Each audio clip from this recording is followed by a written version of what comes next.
everyone, welcome to Diminishing Returns. It's the second part of our review of the year. If you haven't listened to last week's episode, you probably should, because that's the first part of this review of the year. Not that it really matters, because we're talking about totally different films. But there is the first half of a quiz that we'll be concluding now. So my name is Alan, and please welcome to this perfectly good intro, Sol. Perfectly good intro. Debatable. And of course, the guest who is the best. It's Calvin Dyson. Hello, thank you for having me back. Thanks for coming back. Just to get right in there up front, to reiterate the scores from last week's quiz, Calvin left the game on 6 points. Alan was on 8, so Calvin's got a bit of catching up to do. And it's a music quiz, film music quiz, which I'm notoriously terrible at. So yeah. So will Calvin beat Alan? Will he come back from that lead that Alan's got over him? Well, keep listening and you'll find out. Well, we're both at disadvantages, Alan, because you're not good with music and I'm not good with new films. So this is, it's like 2020. I don't see things. Yes, so in this episode, we will be looking at the second half of 2020, looking at the films that were released therein. And when I say released, obviously, to streaming services, been an odd year. Yes, half of last week's episode dealt with that period of time before the coronavirus pandemic had really disrupted our day-to-day lives and closed cinemas, whereas we're squarely into socially distant films not coming out era now with part 2. But we've still got about half a dozen films to talk about that we led up to in some episodes.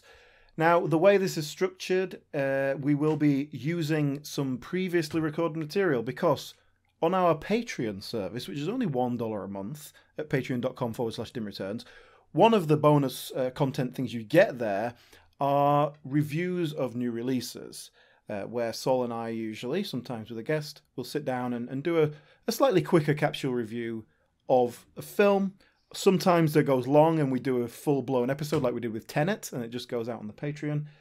But basically, we have chopped those down. I say we. Sol has chopped those down into nice little 10-minute chunks, so you're just getting the pure highlights of what we thought of the film. And we're going to use them today to give you a review, rather than just talk about them again. The film we watched 6 months ago, that's going to be the more accurate thing, because we talked about it much closer to the time. So we're going to be doing some of that, but there are also some films here that we haven't talked about before, so we're going to get a chance to talk about them.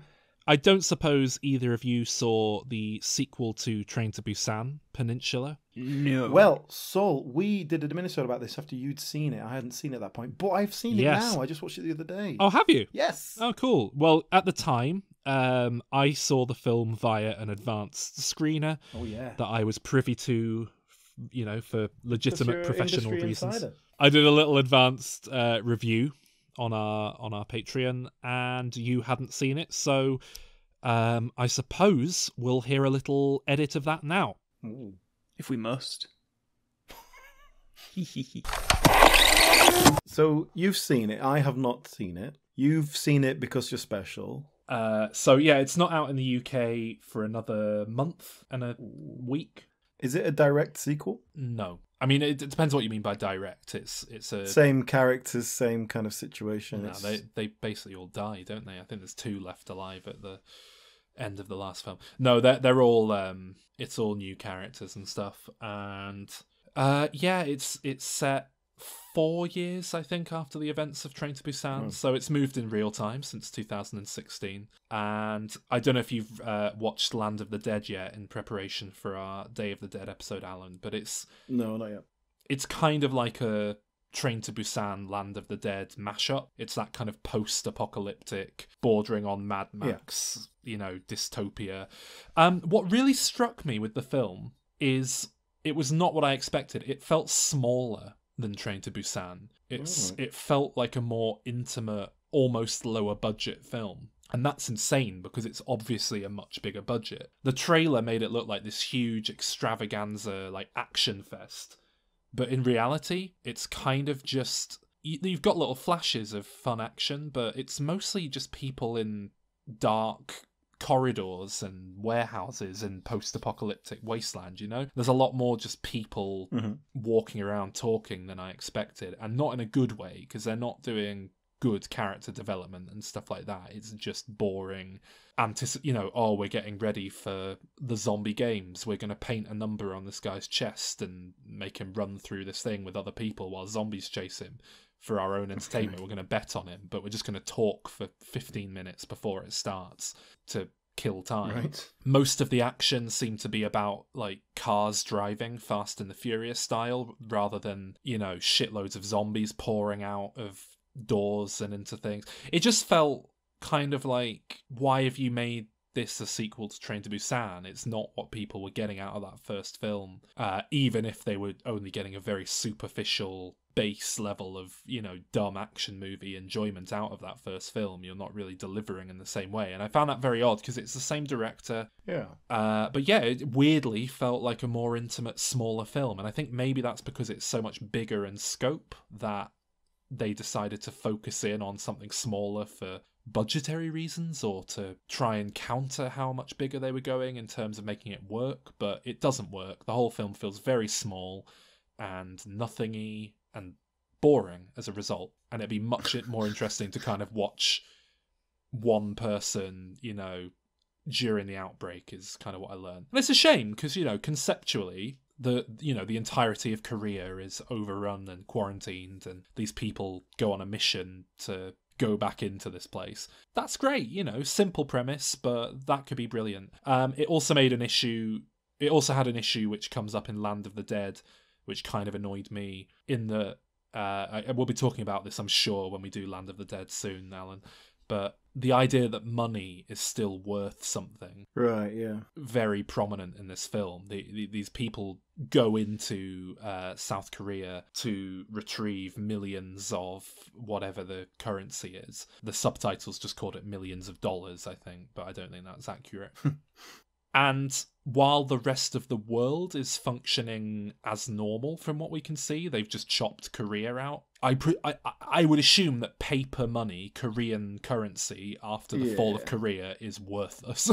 Like, I don't think that has any value. It's not like they're going in to salvage some gold bullion, So yeah, something that actually holds value. Yeah, so that was annoying. Yeah, and weirdly, they obviously have their eye on the American market, which is quite interesting. It's whenever you watch these, there's a few Americans in it, American characters in it. There was a lot of English dialogue spoken in English. Not a lot, but more than I was expecting for a South Korean film. At the start, there are news reports in presumably America with people talking about what's happened to Korea on talk shows and so on, that sort of thing. There's some American soldiers, just a few bits and pieces like that. But yeah, it just felt very odd to... We normally see that the other way round, where Hollywood panders to the Chinese market. So to see South Korea pandering to the American market is sort of like, oh, interesting.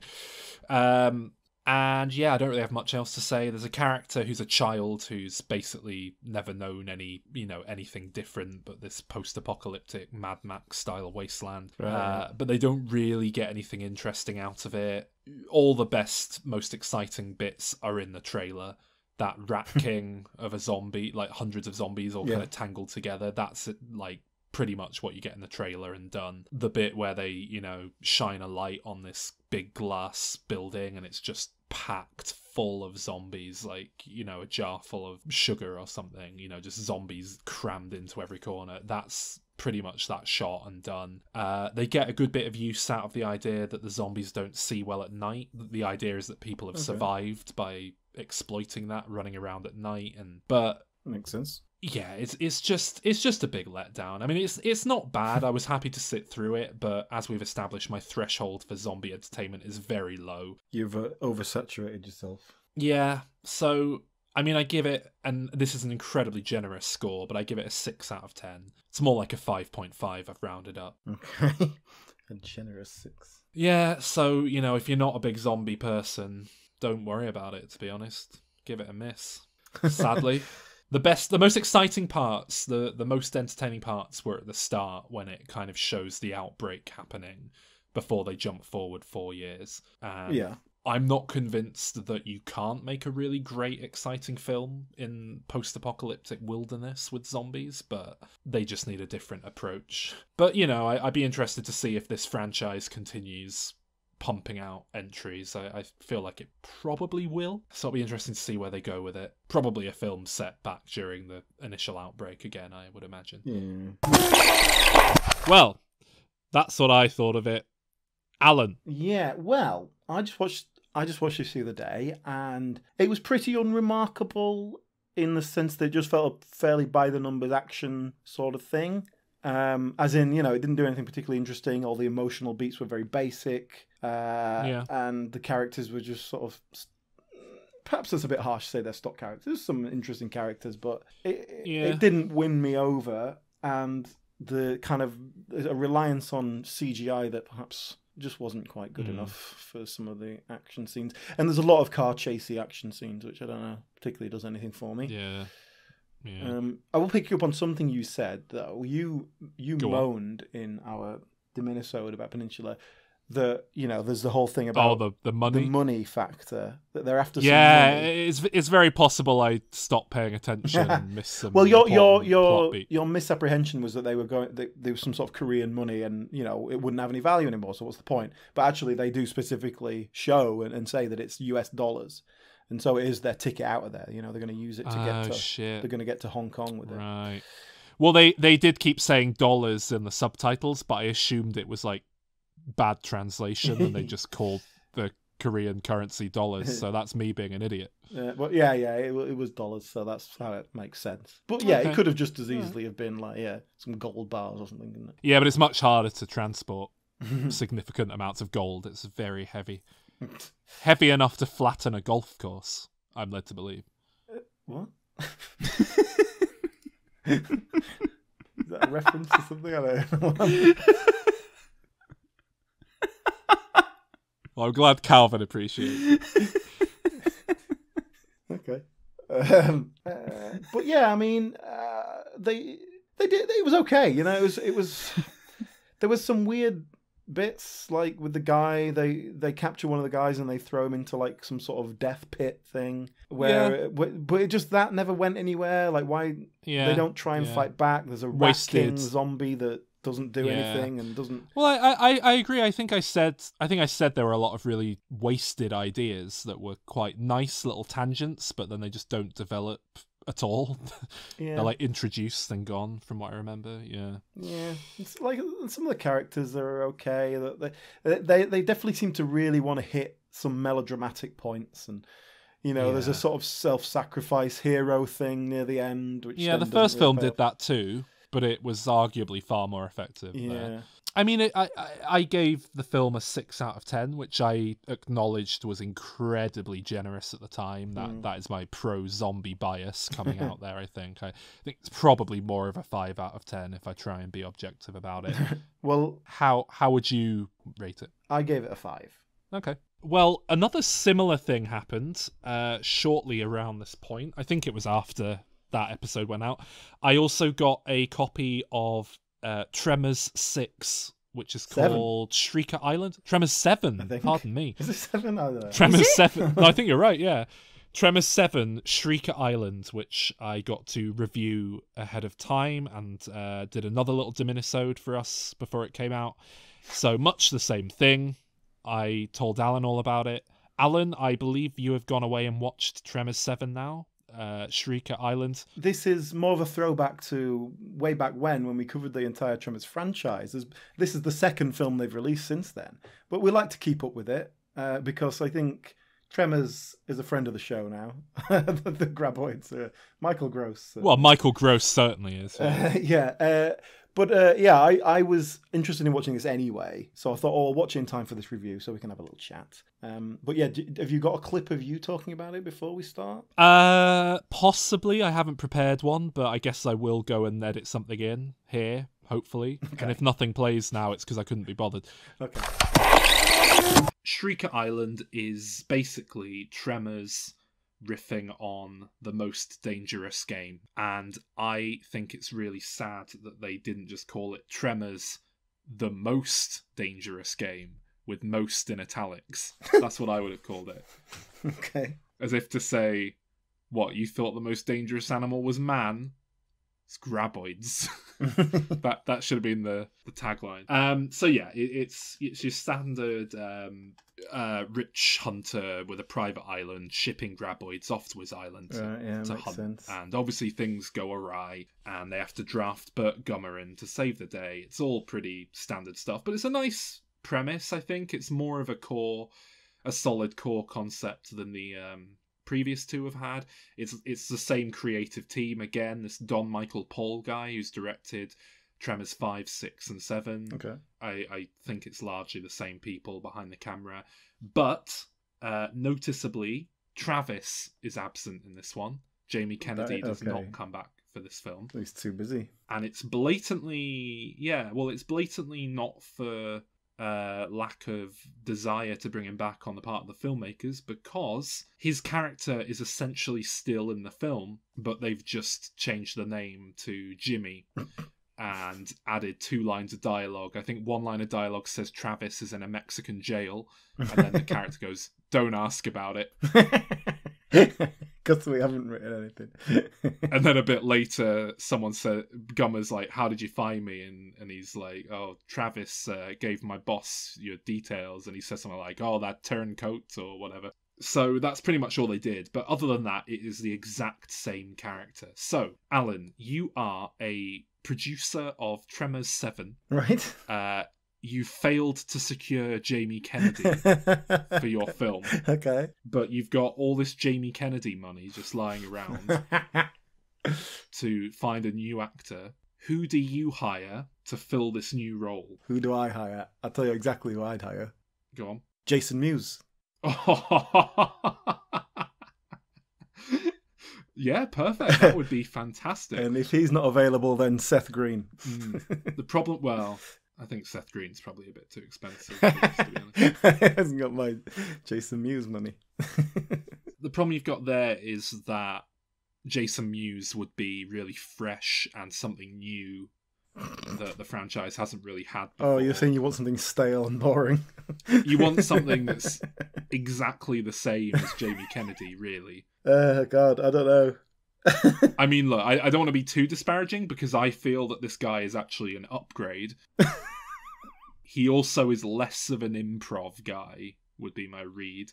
Okay. It's not Jeff Davis. It's not Jeff Davis, no. Why would you get the creator of Teen Wolf in to play Burt Gummer's son? I don't understand that. Is Matthew Lillard available? No, but you are very much in the right territory. He's too dignified now, Matthew Lillard. Now he's got older. There's 2 people I think are adequate choices for this role in this film, right? Right. Now, the first one I would go for as the producer of this film is Dax Shepard. Oh, yeah. Okay, yeah. That is I know exactly what you mean in terms of... Yeah. Jamie Kennedy alike. Yeah, I reckon they went for Dax Shepard and he said no. And went down to second on the list. John Hayden, Napoleon Dynamite. That is who is replacing Jamie Kennedy in this film. And like I say, I think he's an upgrade from Jamie Kennedy. What was the last thing I saw John Hayden in? He's not doing it as a comedy role. It's a very odd bit of casting insofar as he's kind of just playing it straight. But he's kind of a dweeby, nerdy, blatantly written as Burt Gummer's son, but then just handed to a different actor. Anyway, Tremors, Shrieker Island. I'm just having a quick look. What was the last thing I saw John Hayden in? Just bear with me a second. I'm scrolling down. I've not found anything yet. It's taking longer than I expected. He's got plenty of work on it. I can't say he's not working. Well, yeah, but it's all at the level of Tremors, Shrieker Island. So okay, the last thing I saw him in was Blades of Glory. That's 2007. That might be the same for me. I'm working my way down. I mean, there isn't even any things here that I thought, well, I haven't seen that, but it was a big thing. Yeah, there's not even... He's done a lot of TV, and I've not even seen any of this. And right, the last thing I saw him in was a 2014 episode of How I Met Your Mother. Okay, fair enough, yeah. In which he plays a character called Narshall. I'm guessing there's a character in the show called Marshall, so I'm guessing there's like a brief dream sequence where they see the show cast with different actors or something like that. That would be my guess what that is. Judging from that, Napoleon Dynamite 2004, obviously he came out of nowhere. Blades of Glory 2007, that was it. He did, 4 films? 3-4 films? Last film I saw him in was Surf's Up, if you count that. He was the voice of Chicken Joe. So I didn't actually see him in that. And prior to that, it was Blades of Glory. Both of those films came out in 2007. He always struck me as being perfectly capable in those kind of roles, though. Do you think he's an arsehole to work with? Maybe. Do you think that's what happened with the career? Mind you, he is working. I don't know. He Napoleon Dynamite was really a little indie movie, wasn't it? Yeah, but it was such a big hit, and he, like you say, he did the likes of Blades of Glory off the back of it. Like, if that was when Will Ferrell was good, School for Scoundrels, that was a big thing. Yeah, I'm not convinced he's a great comedy improv guy.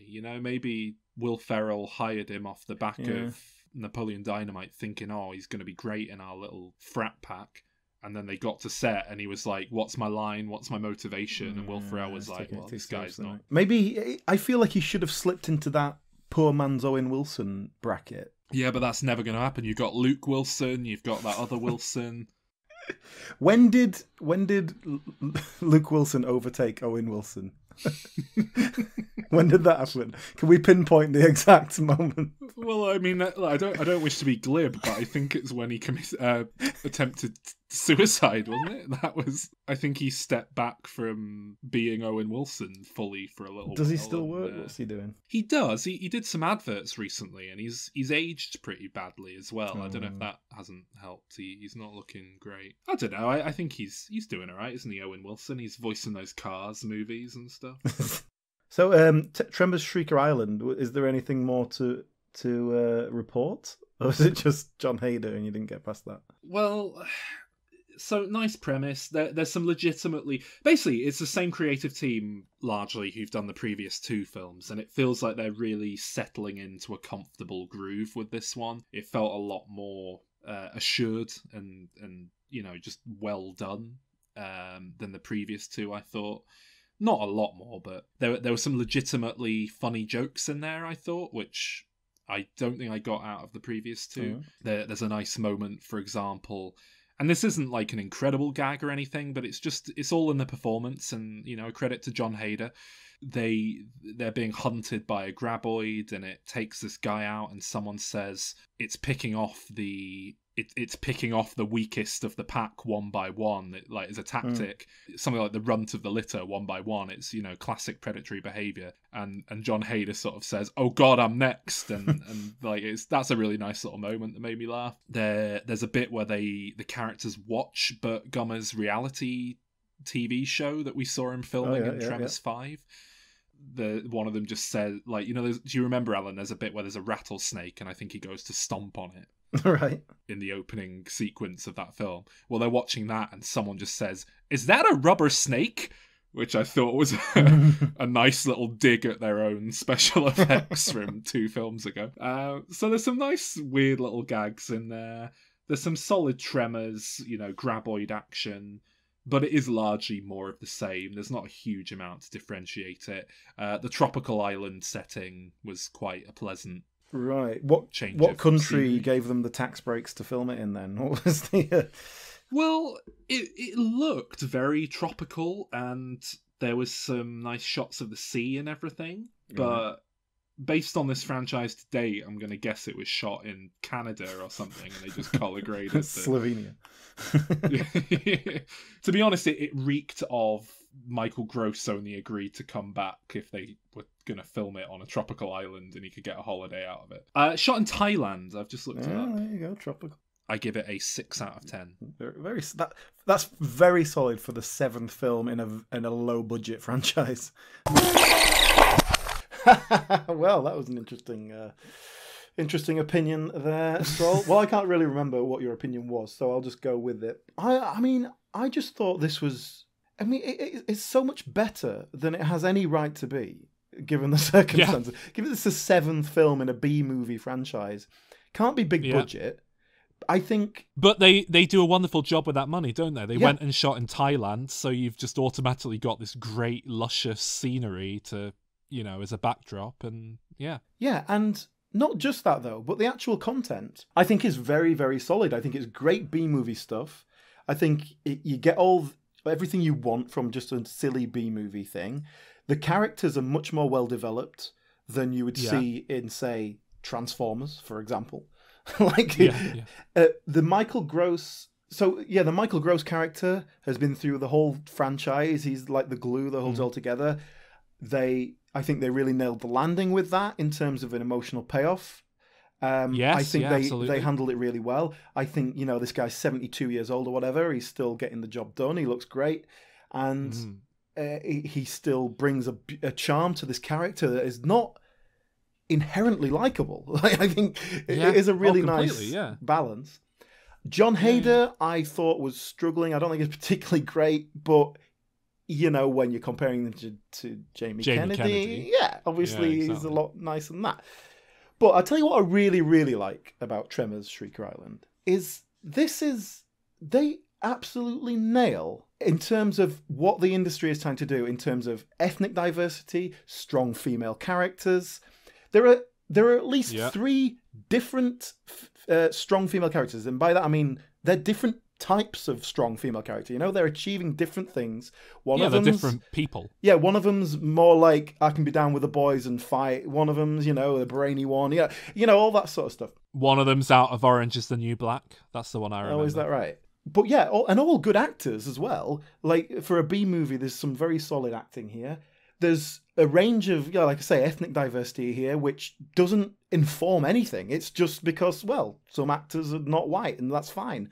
They didn't have to be the black character or the Asian one or anything like that. Yeah. And, that's what the industry should be striving for. And fucking Tremors 7 has absolutely nailed it. And then, remember, if you go back to last week, what I said about the Mulan remake and how there's just no Chinese names below the line. Have a look at the credits of this. Apart from Don Michael Paul and the producer, it's just all Thai names. They've just hired local crew probably because it was cheaper, to be fair. But that's great, because if you're going to go film in Thailand, use local facilities, use local crew. Because that's why they're letting you in. That's why they're giving you the tax breaks to come in or whatever they do. Better for the environment as well, isn't it? I just think Tremors Shrieker Island is the exemplar that the industry needs to look at in terms of how to make woke films in the 2020s. And who could have predicted that?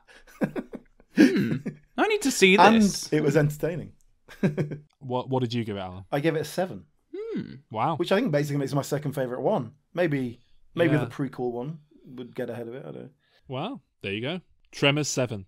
All right. After that, the surprise sequel to Borat came out of nowhere and went straight to Amazon Prime.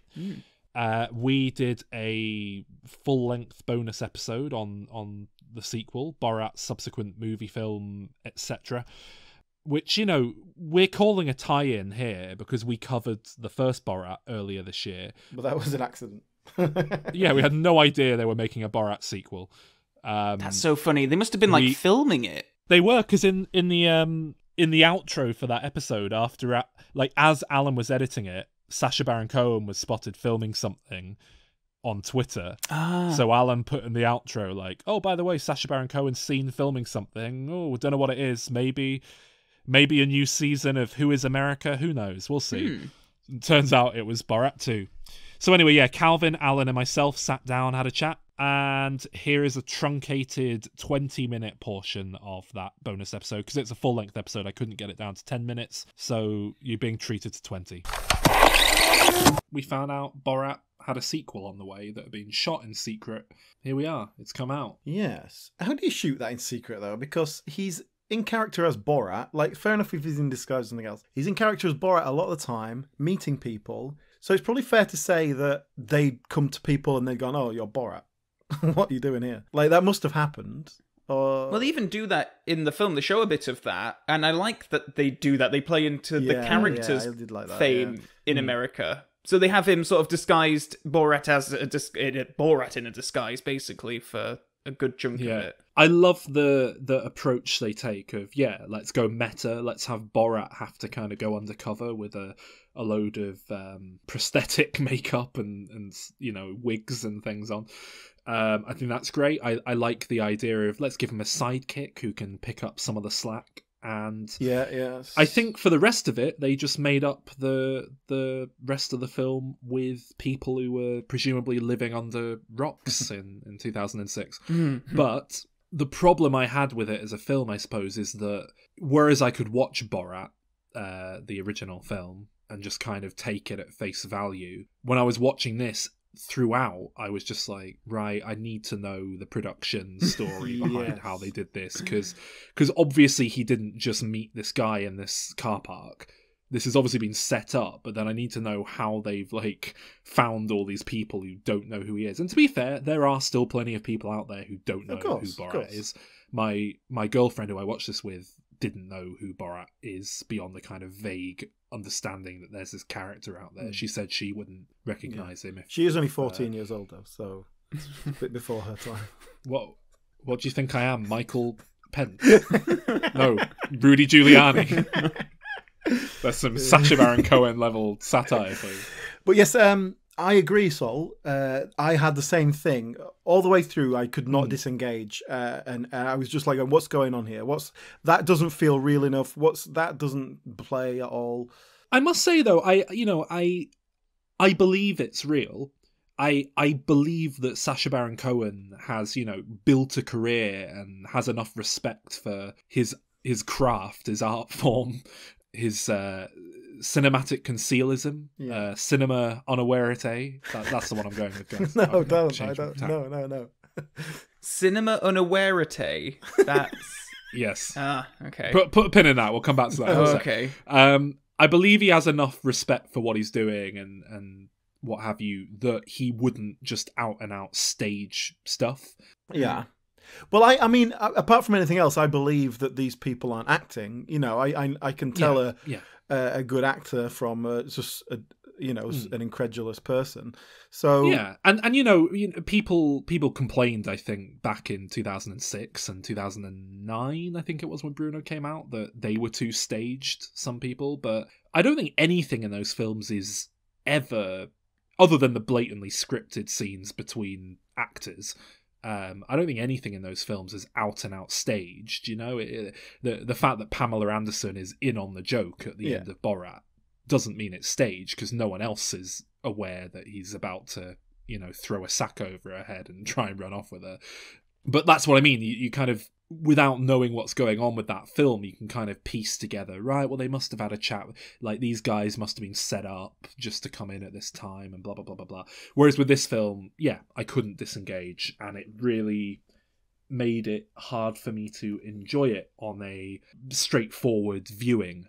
I agree, yeah. But I must say, Alan, I've actually watched this film twice already.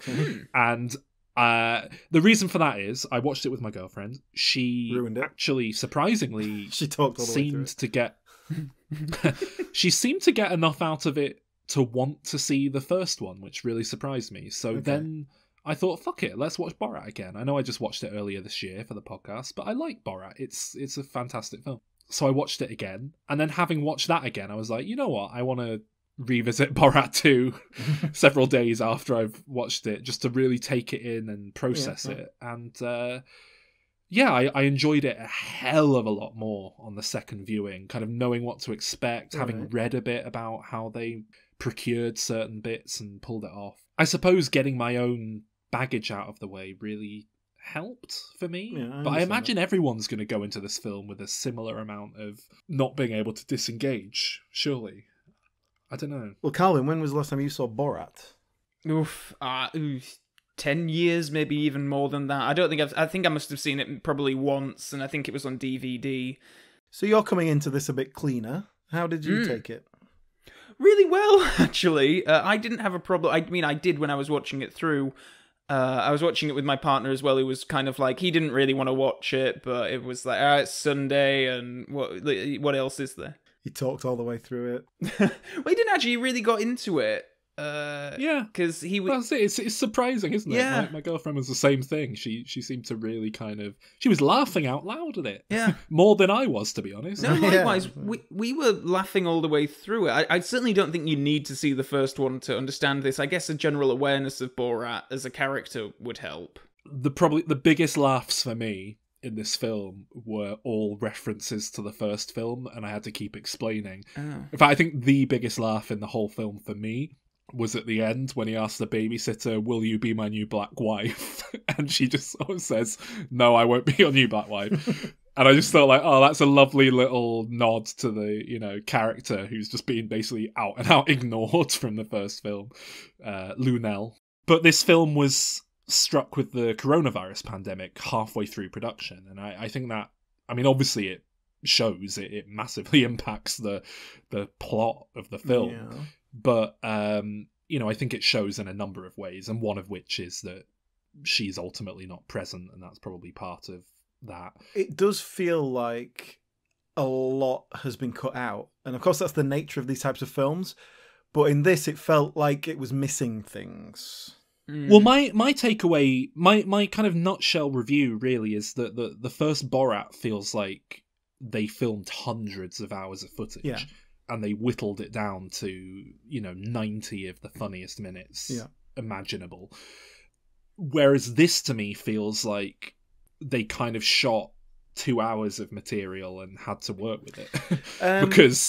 because there's not, it's hard to trick people into being in this film with Borat being so famous. And beyond that, the coronavirus pandemic presumably made it incredibly difficult to film things, and a lot of the big moments in this film are kind of one shot and done things, like the Trump rally or the Mike Pence bit. Well, I think that's exactly what I mean. It feels like, and they feel Frankensteined in the edit, to be honest. The edit feels far less naturally put together. It feels like there's a lot more awkward bits of dialogue, perhaps ADR'd in to provide a bridge and things like that. Especially the end where they just green screened them into scenes. Oh my god, the end is really oh my god.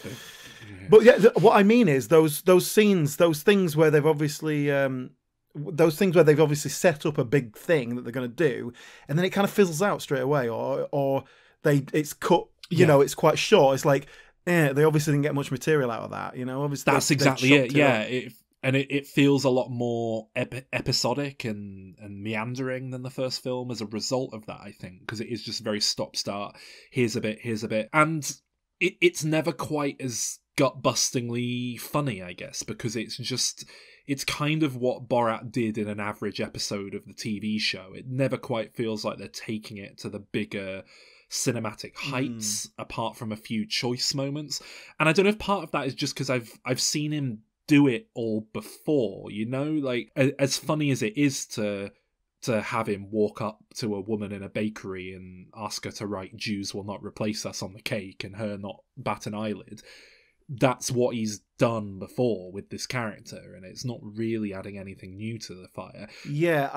There's not quite the climax of the film, but one of the big moments at the end, he goes up on stage and performs this horrible racist song, and the crowd cheer and love it. And it's like, right, well, that's just the throw the Jew down the well sequence again from TV, but not as funny or well put together. Though I must say, I've had that fucking Obama, what we gonna do, inject him with the Wuhan flu song stuck in my head for like a week now. Obama, what we gonna do? Inject him with the Wuhan flu. Inject him with the Wuhan flu. Let's hear it. Dr. Fauci, what we gonna do? Inject him with the Wuhan flu. Inject him with the Wuhan flu. Incredibly catchy for a not particularly good song. I think it's sorely missing director Larry Charles, if I'm completely honest, because we spoke about the cinematic quality that was brought to the first film and just the nice choice of shots and little bits and montages and so on, and that isn't in this film. It's I don't want to be too mean, but the guy who's directed it has come from the likes of Nathan For You, which is a good show, but just directorially speaking, it feels like more of a TV special, this film. And I do think they perhaps cut back the scope and the budget somewhat after realising it wasn't going to get into cinemas. I can't help but feel like some of the green screen towards the end would have been done a lot better if it had gone into cinemas, but obviously they wouldn't have to do that if it weren't for coronavirus in the first place. I think I could do green screen better than that. Anyway, never mind, because we have this Maria. Did you say her name was Maria Bakalova? Maria Baklava, who I thought was phenomenal. Like, to be doing what Sacha Baron Cohen is doing and not batting an eyelid. Some of the situations she puts herself in, really impressive. To just immerse herself in the character, I thought was quite terrific. Do you know what? I've heard a lot of people singing her praises, and then I actually watched it, and I don't see anything particularly outstanding. Like, she does it very well, but like nothing that makes me go, "Oh wow, she's very good." Whereas I think, you know, Azamat in the first film does jump out as a very big character, and someone who's kind of really engrossed in that situation. Whereas with her, I don't know, it just felt like an improv comedian kind of doing their thing. You know, it's fine. Yeah, it didn't blow me away. Like, how have they possibly... It wasn't like when Christoph Waltz first appeared on screens, and it was like, where the fuck has Europe been hiding this guy? It was just like, okay, they've gone and found a very competent actor. Competent? I was just... Well, no, she's good. She's good. I you know, but nothing about what she was doing like blew me away. But then, to be honest, nothing about Sacha Baron Cohen blew me away in this either. You know, a lot of what people are responding to is like the fact that, you know, she had the balls to do the stuff that she did with like Rudy Giuliani and all that stuff. Like, that does take. That's not just, you can't just pluck anyone out of some theatre and have them do that and hold their own. And I think that's what a lot of the response is about, and I agree with that. I agree with that. I think that's it. I think that's what people are responding to, and I think, you know, there was Oscar buzz for the first Borat, the idea that Sacha Baron Cohen might get Oscar nominated for it, and I think that was a mixture of, oh look, he's got some acting chops, and oh, he's put himself in these mad situations and gone full method, and I think he deserved a nod for the first film. I didn't get that sense from him really. No. In this film or from her. Like, you know what I just realised, Saul, you're talking about that. I was going to say there's nothing about what she does in this film, but also this goes to Sacha Baron Cohen as well. There's very little in the way of, oh, I can see them reacting in the situation and responding to something. There's so much of it where it's like, okay, they've walked into this room and they've got these things to say. Okay, they might not have a script, but they know what they're going to do. And they're not reacting to the reactions, you know? They're not responding in real time. Yeah. They've got a plan and they go in with it. And that is not as impressive to me as going in there as an improv character and just living in that moment. Yeah, I think she does a remarkable job. I don't think anything that she was being asked to do was easy, or and you know, as much as they make these things up on the fly as they go as well, and she must have been game for so much responding to that. It's I hope she gets Best Supporting nomination.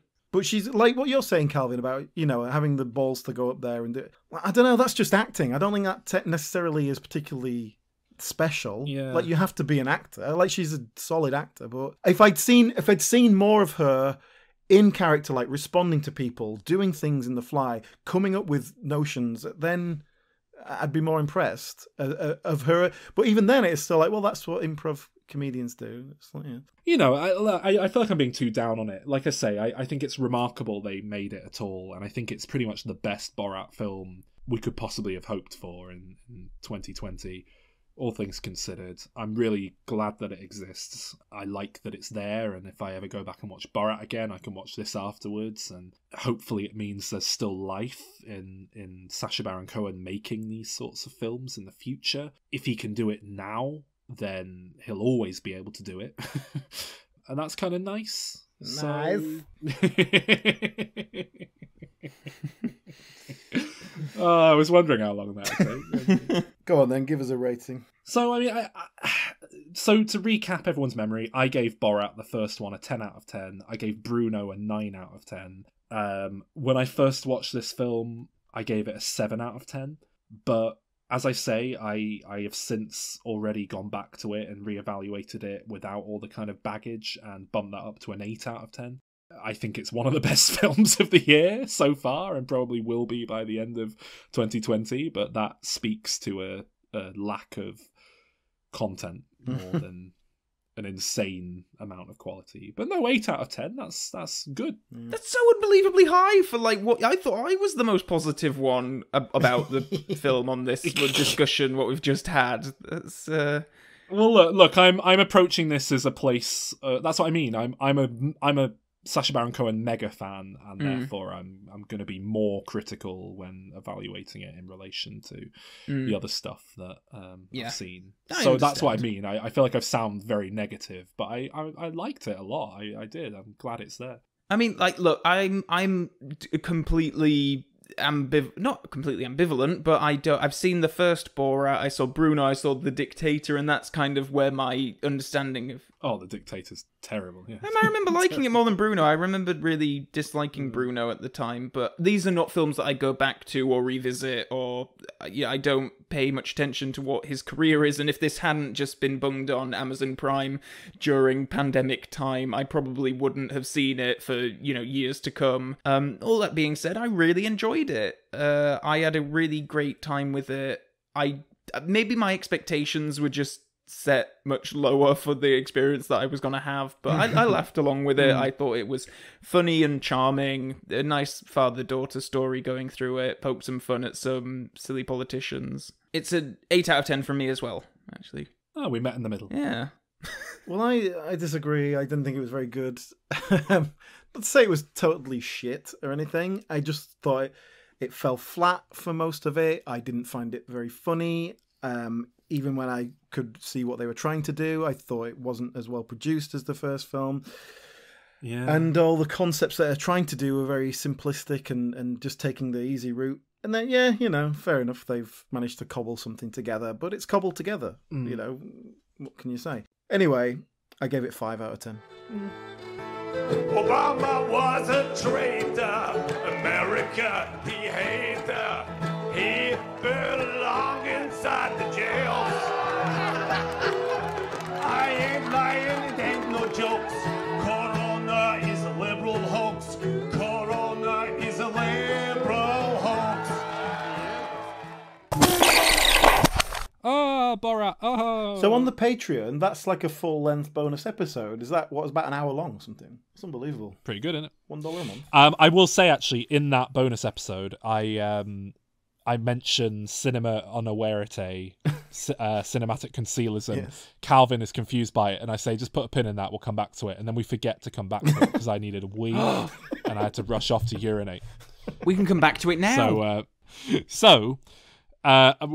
Calvin, we've been trying to get this going on Diminishing Returns. We want to get like a phrase in the dictionary, and we think the best way to do it is like a film term. You know when they update film stuff in the dictionary every now and then? Oh, okay. Like a few years ago when they went through adding every single director's name in the world and then Ian at the end, like Lynchian, Kubrickian. We realised, right, there's no name for the genre that Sacha Baron Cohen is like doing. Because there's not many of these films, but there's a few of them.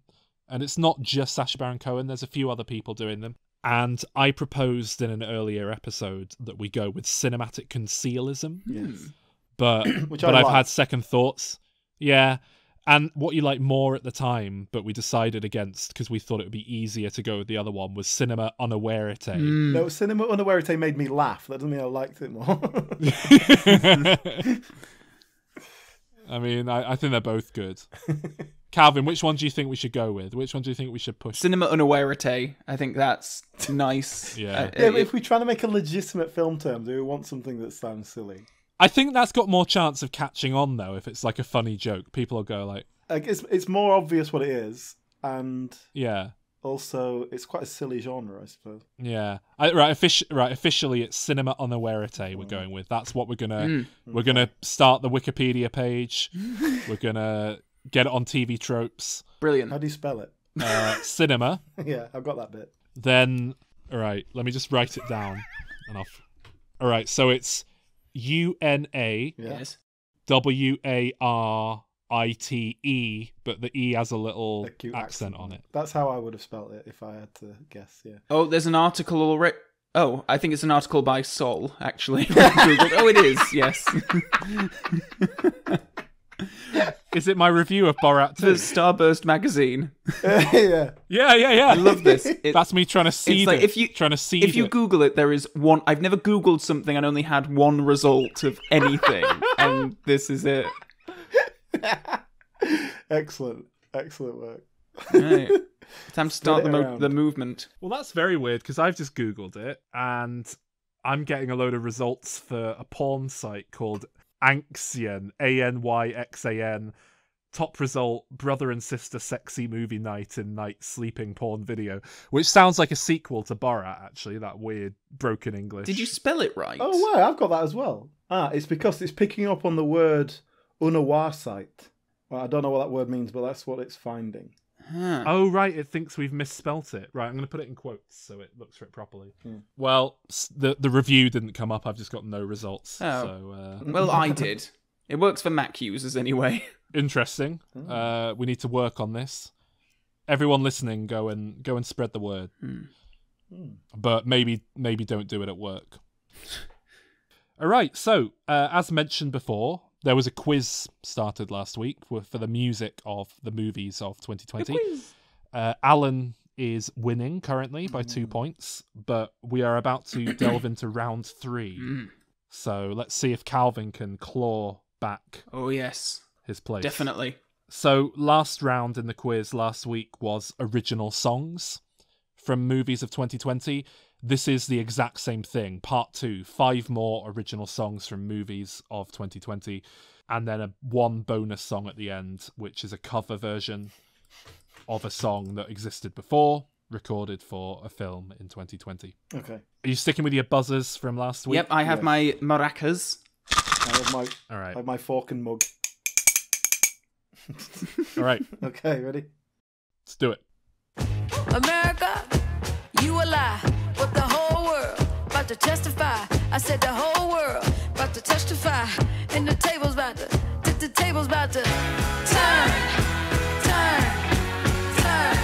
Ain't gonna stop until it turn. No, stop it. Something about turntables. Now, bear in mind, there are some curveballs mixed in throughout these questions because there were not enough films of 2020 to do this quiz properly. Okay. Oh, go on. Is it from the first Borat? No. Oh. Good thinking, but no. Is it? Well, I mean... It's an answer. One of you has actually said the name of the song inadvertently. Turntables? It is called Turntables, yeah. Oh. It's a point to Alan. What? That's ridiculous. Any idea who the artist is? Kelly Rowland. No. No. No, it is Janelle Monáe. Okay. Yes, I'm aware of her work. That is from the film All In, The Fight for Democracy, which is some documentary that came out this year, but she wrote an original song for it, which is one of the heavy contenders at the coming Oscars. Probably won't get nominated, but it's pretty good. I like that song. All right, next one. Ladies love my speed, quick to run up trees. Who sing like me? Nobody. Standing in my lane, best friend named Tails. Balance running on rails. Oh no. Alan. Yes, Alan? Well, I heard best friend named Tails, so I'm going to go with Sonic. Yeah, well done. That is from Sonic the Hedgehog.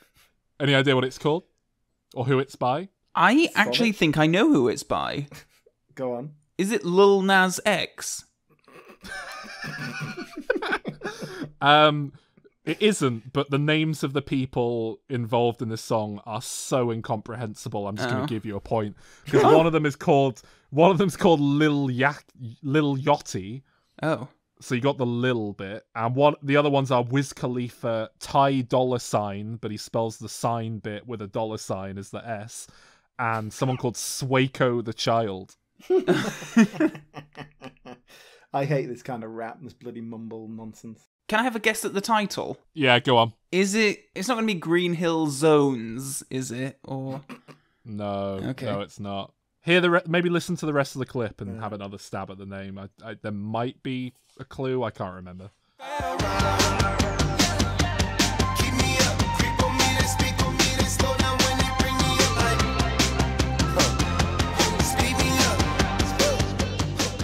Speed Me Up.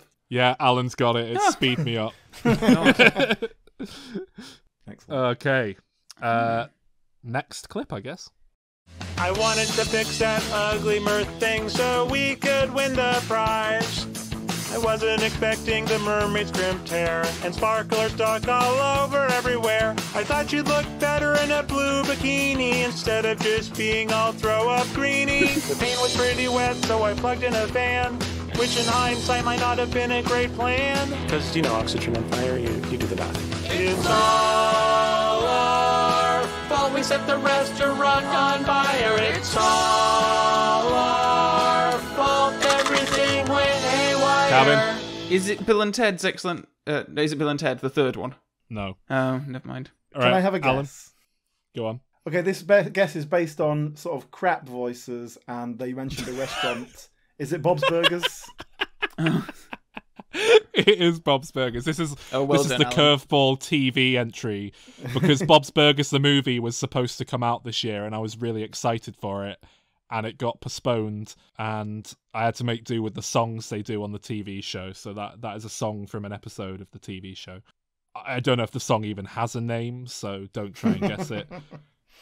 You will get another point, however, if you can tell me the performers. I will accept character names or actor names. Incorrect. Calvin? Ooh. I have no idea, actually. No, I've never seen it either. Burgers. Oh. It's Dan Mintz, Eugene Merman, and Kristen Schaal as Tina, Jean, and Oh, Louise. of course, Kristen Schaal. Yes. All right. Next one. Fingers on buzzers. Mm-hmm.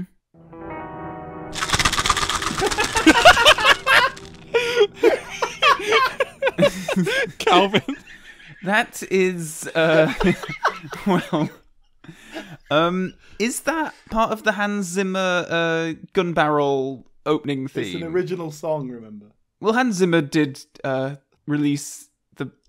Oh no! What? Oh no! Wait, it's No Time to Die. Billie Eilish. Yeah. There you go. Oh god. There he goes. I mean, it obviously triggered something in you there. So yeah, that is No Time to Die by Billie Eilish from No Time to Die, which is a curveball in that it's not a 2020 movie, is it, Calvin? No, it is not. No, we built up What to it happened there? a couple of times, and now it's 2021. It's currently scheduled for April 21. Who knows, that might have moved by the time this comes out. I don't think we're going to be seeing it in April 2021. Yeah. Well, I thought it was, going to be too easy for you to get that, so I sort of jumbled up the clip a bit. So that's why it started with the very last bit of the Yes, song. no, it caught me off guard because that was a Hans Zimmer sort of addition to the thing. Some of these more, the Bond theme flourishes. So, yes. I liked Billie Eilish this time last year, but I'm really, cemented in that now. I think she's fucking fantastic. I think she's brilliant. I've been listening to a lot of Therefore I Am recently, and I know it's not traditionally my kind of music, but I love it. And Bad Guy. It's not my kind of thing usually. I'm normally so out of touch with charting popular music. I don't like any of that shit normally, but I think she's great. I think she transcends all that. It's nice to be part of the popular music scene for a change. I particularly like all the weird kind of noises she makes on No Time to Die, so you're going to hear a few of those in a minute when you hear the rest of that clip. Oh.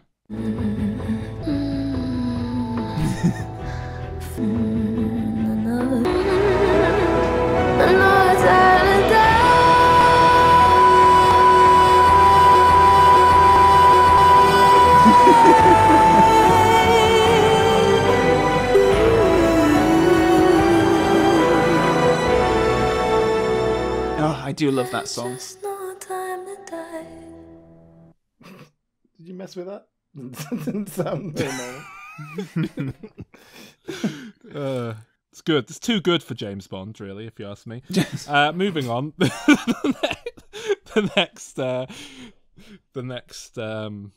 Next clip, Alan, please. The last one in this round. Ooh. Apart from the bonus. Obama!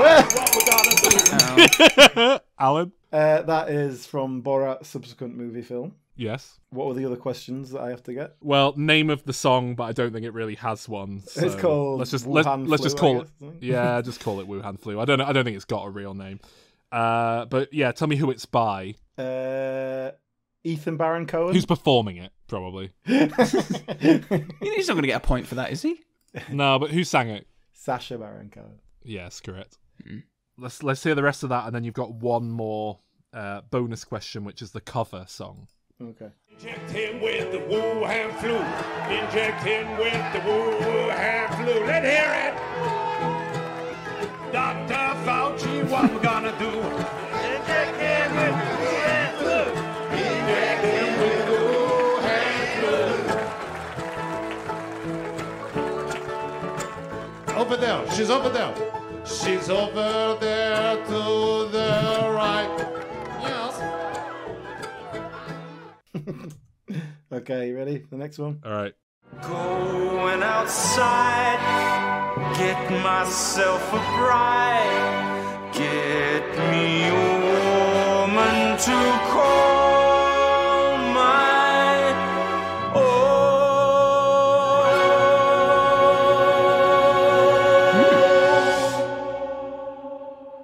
And that's a cover, you say? Get me a woman to call my own. It is.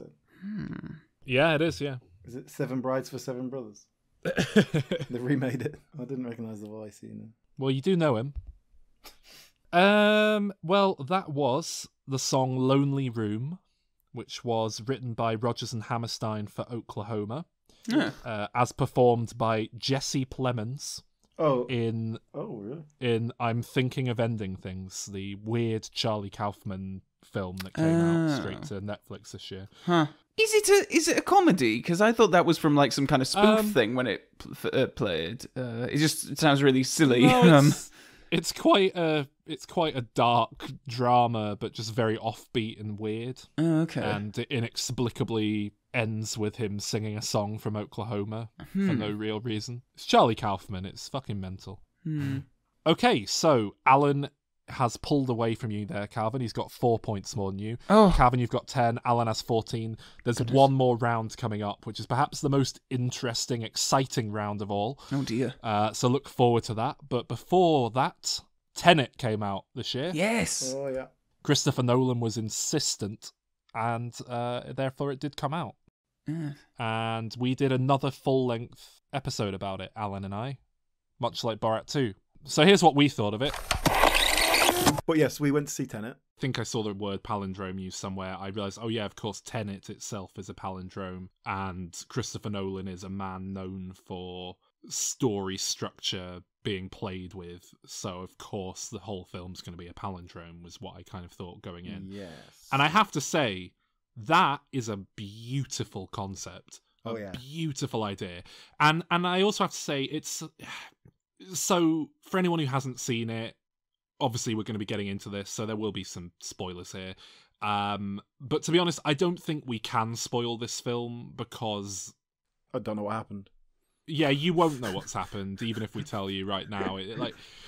The big concept is, essentially, there are characters who can reverse the flow of time for them, so everything around them starts going back in time. So they travel back in time, but at the rate at which you travel forward in time. You can't just whiz around. You have to wait it out.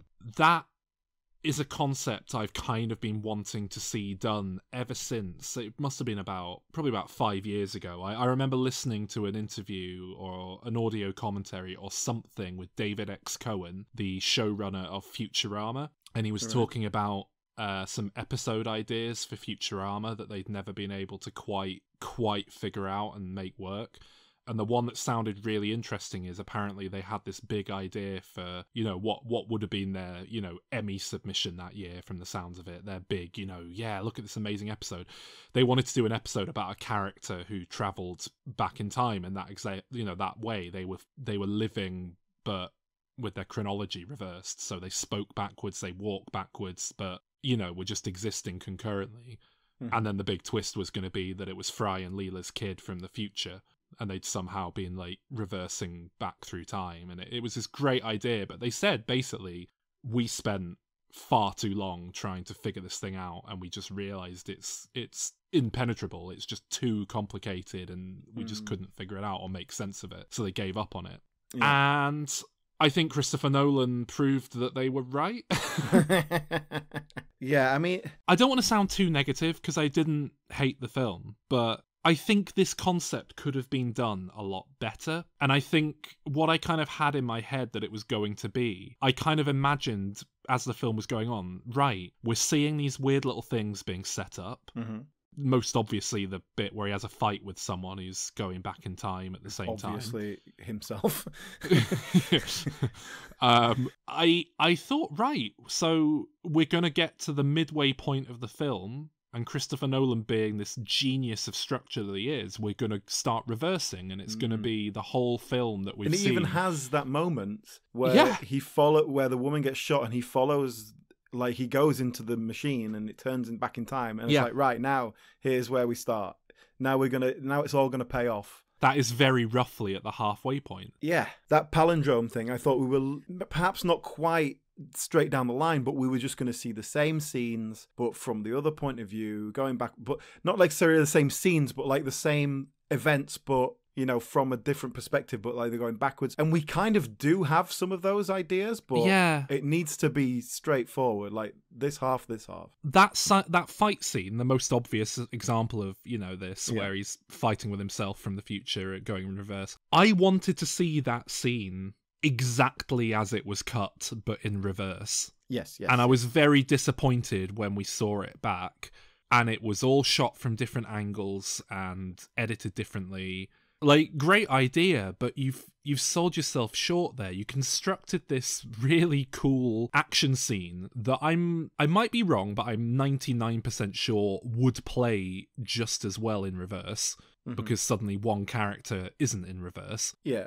Or you film it in a way that will work. Yeah. And you choreograph it in a way that works. Because I couldn't even figure out what was happening when that, like, I was like, is this guy reversed or not? I think he is. And then you see him like flip over the back, and it's like, yeah, okay, that bit was definitely reversed. Literally give us the same footage reversed. Backwards, yeah. And that would be beautiful, but oh well. My main issue with this film is, I don't want to sound arrogant here, but, you know, I can usually follow the plot of films that are meant to be quite complicated. Yeah. And specifically, I'm very good with time travel because it's a genre I love. So I watch loads of time travel movies, and I've really, you know, I've taken the time to wrap my head around time travel. So I'm normally very good with time travel films. Yeah. And, you know, I never had a problem understanding Inception, but I can't begin to tell you what the fuck happened in Tenet. I don't know what, and I think it goes beyond the complicated time element of it all, because just on the face of it, I don't know what John David Washington was anyway. Remove the time travel, he was like a kind of James Bond kind of guy.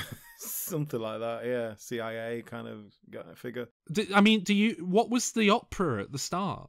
I think that was just like, like the Bond opening scene that's like, just setting up that he's a spy. Yeah. But then he got shot at with a reverse bullet at the start. Yeah. So it's setting up that idea that they're out there in the world, I guess. And I thought we were going to go all the way back to that opera at the end of the film and see that bullet, and we never do. It never pays off. It does kind of refer to it with the backpack and all that, but yeah, that's it, isn't it? I think I try to grapple with it too much, and that confuses me further. Because maybe I'm wrong, but I don't quite think it works on a logical level. Things like fire making you cold, I completely get and love the idea that transfer of heat is inverted. But in order for that to work, you would have to be really hot to start with, and then you would have to be burning and then not burning, surely, rather than fire makes you freeze. Because in order for fire to make you freeze, that means the fire is absorbing heat away from you, and that doesn't make sense. And why can't they breathe air? Well, I mean, I think that was just to give us a nice visual cue as to who's on what side, if you know what I mean. And the excuse for them to have a mask on as well, so you can do the reveal. Reshoots. Before we started recording, I had a quick look online, because I have basically just come home from the cinema at the time of recording, so I've not really digested this film. Okay. And I did see someone say that it's not inverted time so much as it's the inversion of entropy, and they do say that at one point in the film, but that doesn't make sense because you can see quite blatantly that it's the inversion of time. Like, inverting entropy doesn't mean you go backwards in time, does it? Well, it doesn't really mean anything. That's the problem. Well, that's what I mean. The entropy thing is like a nice hand wave, and I can suddenly buy, right, like if they breathe our air, the air's gonna take oxygen out of their blood instead of putting it in, and if they go near fire, right, okay, I can buy that if the idea is they've inverted entropy, but then that isn't time. Inverting entropy on a time scale would mean you go like Benjamin Button and you age backwards, surely, rather than you. The idea of like switching into the other timeline in which you're traveling backwards, and so you're interacting with a world that's going the other way around. I can go with that. I like that concept. But then just inanimate objects having reverse entropy and a bullet just zoops back into the gun, like, it doesn't make any sense. It doesn't mean anything. Because they try and make a whole thing about look, you pick up the bullet and you drop it and you reverse it round and it works both ways. And it's like, yeah, but what if you just push the bullet to the left with your finger on its side and then play it in reverse? The bullet's going to be like stuck to your finger, pulling it like a magnet, and that doesn't work. The inanimate object itself can't maintain any energy that you are not putting on it. I think it probably does all make sense if you were to sit down and have a chat with Christopher Nolan and he were to explain the rules to you. But the film needed like 2 more exposition scenes than it had. The exposition scenes it had needed to be twice as slow and, you know, twice as long. Well, and that's it. They needed to make sure that the exposition we were given wasn't lost in a sea of awkward sound mixing, because I know that this is a common complaint with Christopher Nolan, you know, and I've defended it in the past as a kind of stylistic choice with the likes of Bane and the likes of Interstellar, which were both criticised for people not being able to understand what was being said. Mm-hmm. But I can't think of any artistic justification for it in this film. Yeah, I would say I picked up about 65% of the dialogue total. Yeah. It's partly that all the actors are mumbling. It's partly that about half the time they've got a mask on, so you can't read their lips. I don't know, there was an almost arrogant nature of, no, you have to watch this 10 times before it makes any sense. Yeah, I'm not going to do that. I'm not great at figuring out twists ahead of time because I try not to. I just try to go with it. But the second Robert Pattinson ordered him a Diet Coke, and he was like, I prefer tonic water or whatever, and he was like, no, you don't. I was like, right, so he knows him from him going back in time from the future. Like, I figured out exactly what their relationship was, and that was played like some sort of a twist. That's interesting because at the end. I mean, I can't say I worked that out. I didn't think anything of that at the time. I thought it was just like, oh, they've done their research on him kind of thing. But then right at the end, literally right at the end, Robert Pattinson's like, well, I'm going to go back in time and we're going to have adventures in the past and your future. No, he's not. At the end, he's like, right, well, I better go back and die because you just watched me die like 5 minutes ago. So I've got to go. But that again was like, well, obviously, yeah. I think that was almost played like a twist. Like we weren't meant to have realized it was him. The problem with that as a twist is that it doesn't recontextualize anything we've seen. It means nothing. Yeah. It's just like, okay, whatever. Well, I think it's meant to I think you're meant to not think anything of the dead body that stood up and got shot. Yeah. I think you're meant to just think it's some name like faceless grunt or something, but it's so blatantly Robert Pattinson. Well, that was the particularly thing, with the shot of the bag when he looks at it. And yeah. Well, I have another major complaint. Yep. So there is a woman in this film. This is Christopher Nolan's tradition of putting a woman in his films. You get one. Yeah. I mean, I've never seen anything. As an actor, she was fine. Good, actually. But the character... Yeah. Right. First of all, the fact that the John David Washington character seems to emotionally attached to her for some reason. And there's kind of enough going on there that, you know, he has kind of put her in a difficult position. He feels bad about that. He wants to kind of rescue her. But then... like, he goes to such great lengths, seemingly just for her benefit, when we've already set the stakes as the world is going to end. We can't then do... And I've moaned about this in previous Nolan films. You know what really pissed me off, and I actually thought of you, Alan, when it happened. Oh, go on. They said something to the effect of, this weapon could mean the end of the world or the universe. And then she, like, sat up and went, and my son. Including my son? Yeah. Yeah. Oh, I fucking was fuming. And I was so pissed off. I was like, that is terrible writing. It's like you're trying to humanize this huge thing, but you've done it in the laziest contrived way that no person would ever... It goes without saying, including your son. It's the universe. And... you don't need to humanize that because it's like it obviously affects everyone ever. You don't need we don't need it to have a human level of like, oh yeah, you're a mother, to like care about these characters succeeding because they're trying to stop everyone ever from dying. Yeah. Ultimately, it's hard to really sympathize with it. It's like, oh, you know when you married that Russian billionaire that's 30 years older than you? It's like you made the bed. Now you got to lie in it, and it's not well written enough to justify it. I completely agree. I had the thought of, it's weird that we're being asked to like sympathize with you when you knowingly married this violent mob boss. Now, is the idea that she didn't know the true nature of who he is or what he is? I don't know, but that doesn't come across. Look, let me give you some life advice for everyone out there. If you ever meet a Russian billionaire, they're an evil person, okay?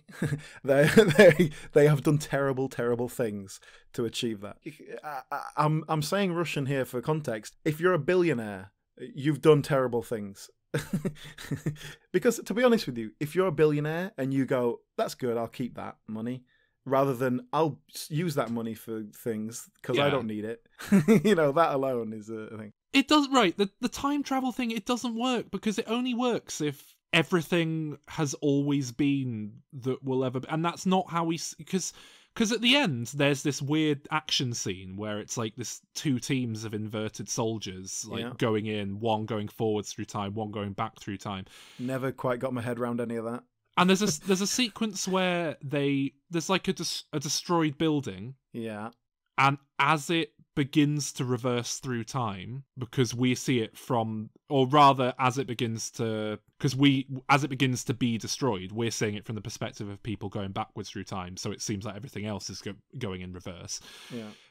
So as the building goes from being destroyed to being a built, not destroyed structure, they then blow it up with some reverse bombs that blow it up again. With the other side on the top. So it goes blown up, fixed, blown up again, back to how it was.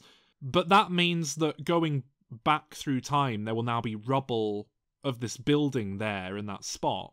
But then that means that building can never have been built in the first place because people would have to bring rubble of a building and put it there to... I know, it doesn't make any sense, does it? It was entertaining. I didn't dislike it, even though it's baffling. I do trust that it largely adds up if you were to take the time to read the script. Nolan has earned my trust in that respect, that it will all all add up if you actually get down to it. Yeah. So I'm going to give it a very low 7 out of 10.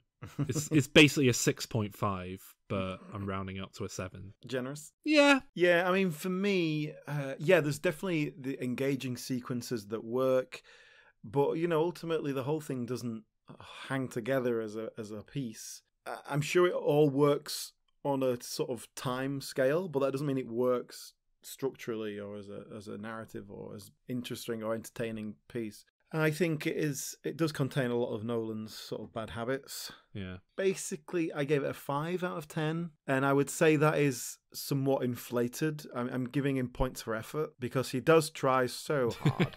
I was leaning towards a 4, and I went like, no, you know what? It didn't drag. I kind of was engaged. I was interested in what was happening. It let me down ultimately, but you know. I do think it's one of his worst films. I'll say that much. And as I say, I will now play the entire episode in reverse. Because we are true to our philosophy of being a palindrome. Christopher Nolan didn't have the balls. Okay, and there definitely won't be we definitely won't be dropping little things in the backwards bit. So don't bother listening to it. There's definitely not going to be any special Easter eggs or anything. So I'm going to sign off with thanks for listening, but I'm going to try and say it backwards, and then we'll see if it just sounds like a garbled mess.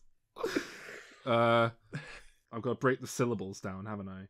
Listening.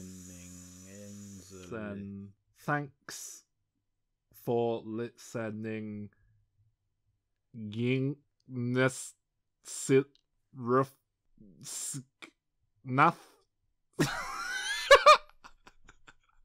I think that's pretty good, actually. You got that kind of clipped nature. Backwards talking always says that. Yeah. That kind of sound to it. Now, yeah, that kind of yeah. Right. Yeah. Thanks, guys. I'm off to watch the Red Dwarf episode backwards, series 3, episode 1. I think it is. That's what I'm off to watch to cleanse my palate. God, I forgot Backwards. Yeah, Backwards did this fucking years ago, didn't it? Yeah, 30 years ago. Yeah. Red Dwarf did it. And it made fucking sense there. There you go. Stolen from Red Dwarf, as always. Yeah. That annoyed me when she got shot and you could see that she was going to get shot because the reverse bullet was in the window with blood on it. But it was like she isn't going back through time, so a bit of her has travelled back through. It doesn't make sense, does it? Don't think about it. Just feel it. Bye. Bye. Yep. Yeah. Ja.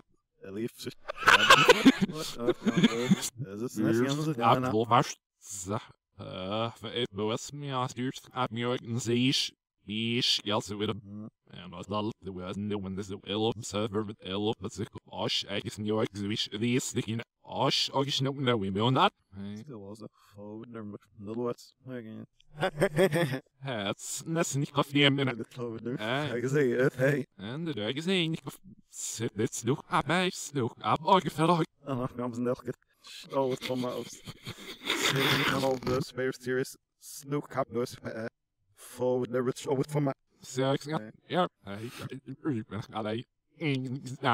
one that's when I can hey as I saw in course look up the and still when I got like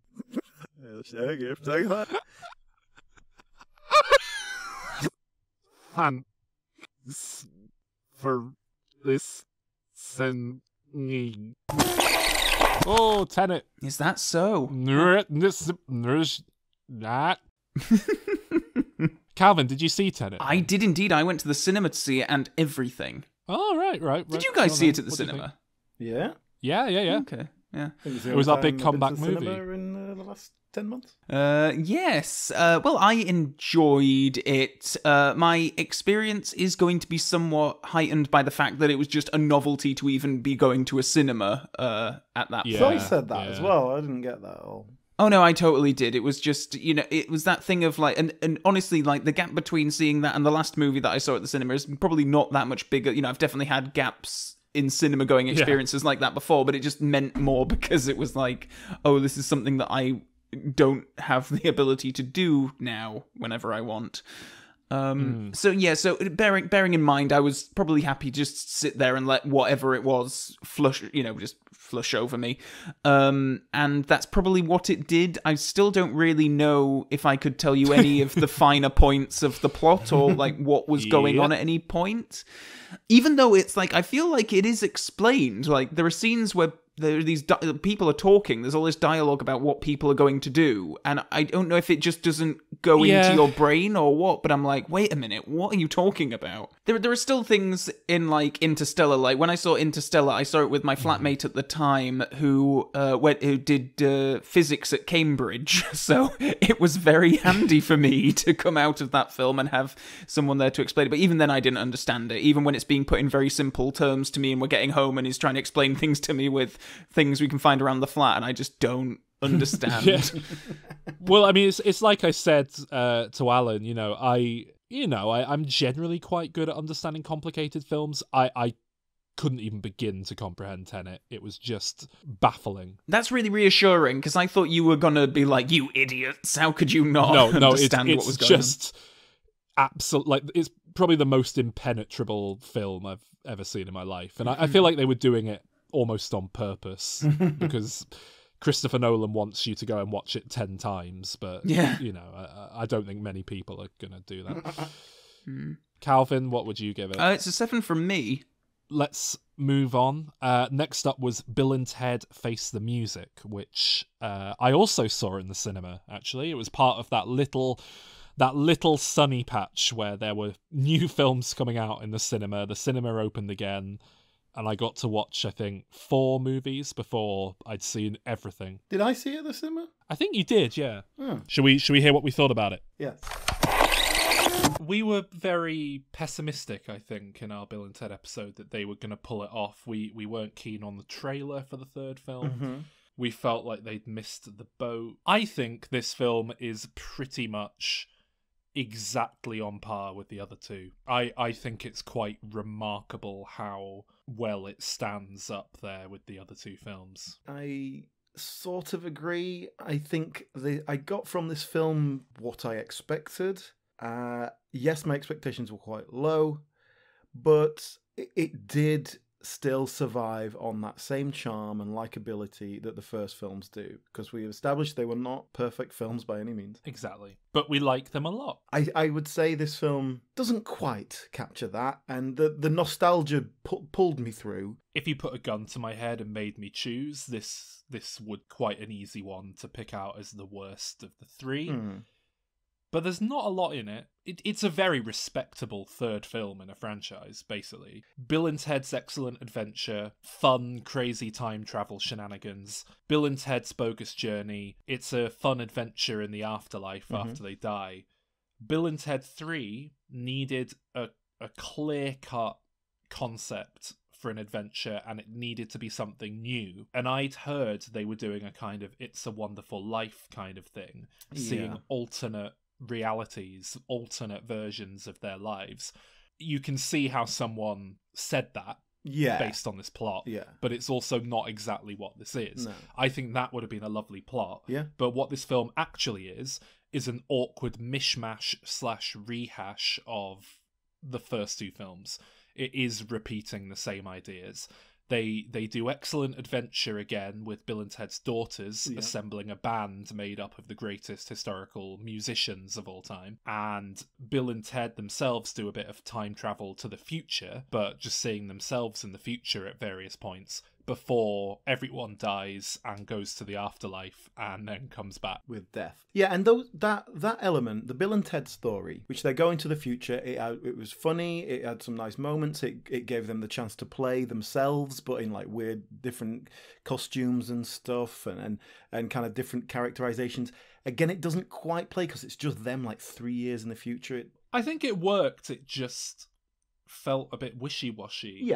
That felt like a subplot, and if you're doing that needs to be the focus of everything. But then it is cut with this other story of Bill and Ted's daughters. It's, yes, as you say, pretty much rehashing Excellent Adventure, and the problem with that storyline is that we don't really get much from it. The historical figures they go and find, we do not get the same kind of fun and energy that you get in Excellent Adventure.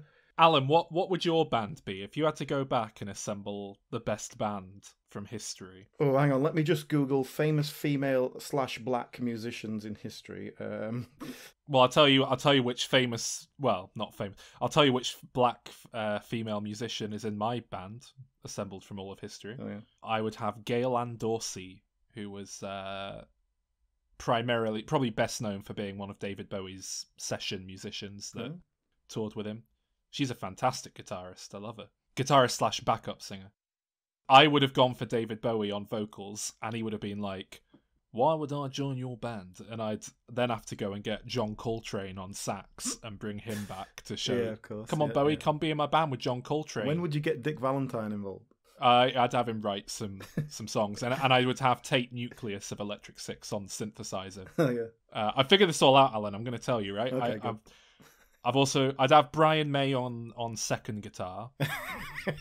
Just to wind him up. But yeah, but he'd be on like strict. If you're a dickhead, you're out, right? Don't know your place. You gotta be a team player. Yeah. On bass, I would have Les Claypool. I think he's a very good bassist. Who's that? What's he known for? He wrote the South Park theme tune. Okay, well that's... He's in Primus. Yeah, obviously. I'd probably go with Neil Peart on drums. Oh, yeah. That's not an exciting or original choice, but you know, he's a drummer. In fact, no, it's a band from all history, isn't it? Yeah. I'd get a T-Rex with a couple of bongos. Okay.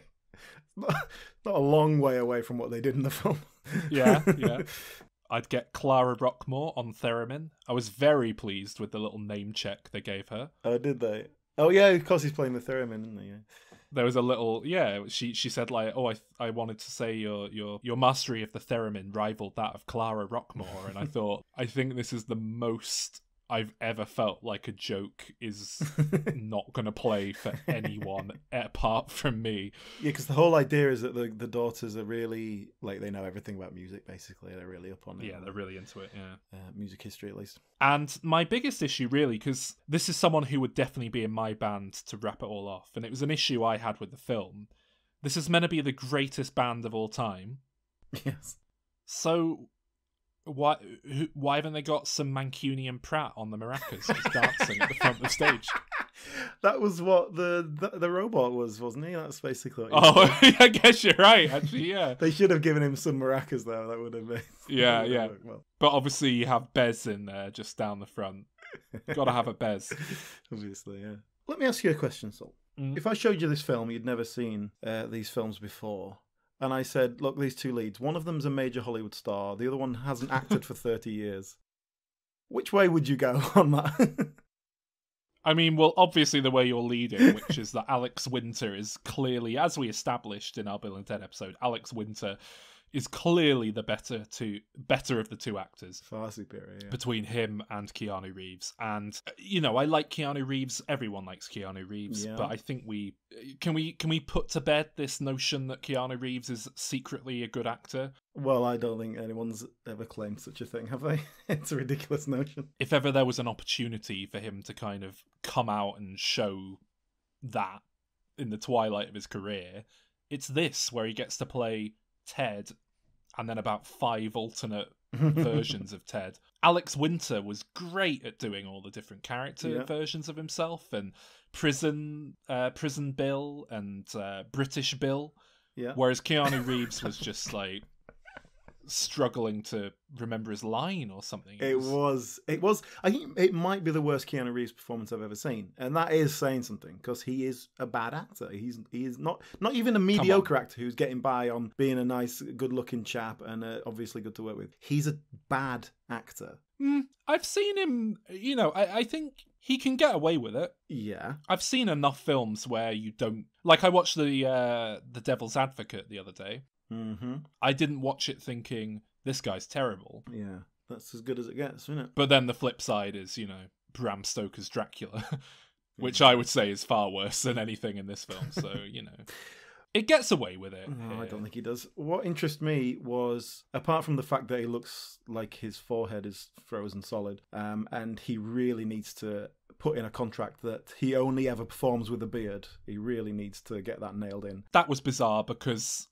why couldn't he just have a beard? Yeah. You know? Because he looked great when they went to visit future versions of him and British him had a beard. Yeah. I was like, oh, he looks good again. I mean, look, the guy is 60 years old. He doesn't look bad for 60. It's just that when he has a beard, it looks like he's about 40. Yeah. That's all it is.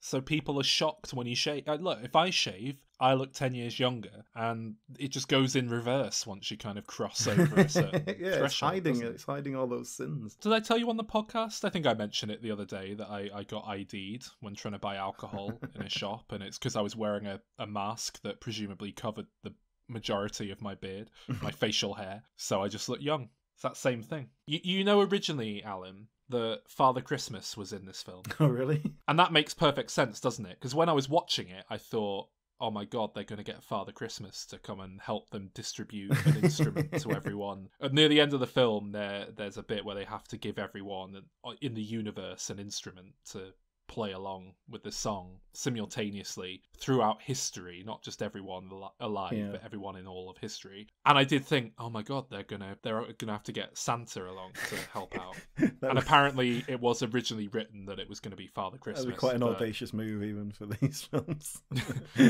But instead, they decided to make some infinity button on the time machine. Yeah, it was very much a moment where you just have to go, okay. There's about 100 things on screen. That's good. That's nearly infinity. All right. Final thoughts. I'm glad it got made. Yeah, I liked it.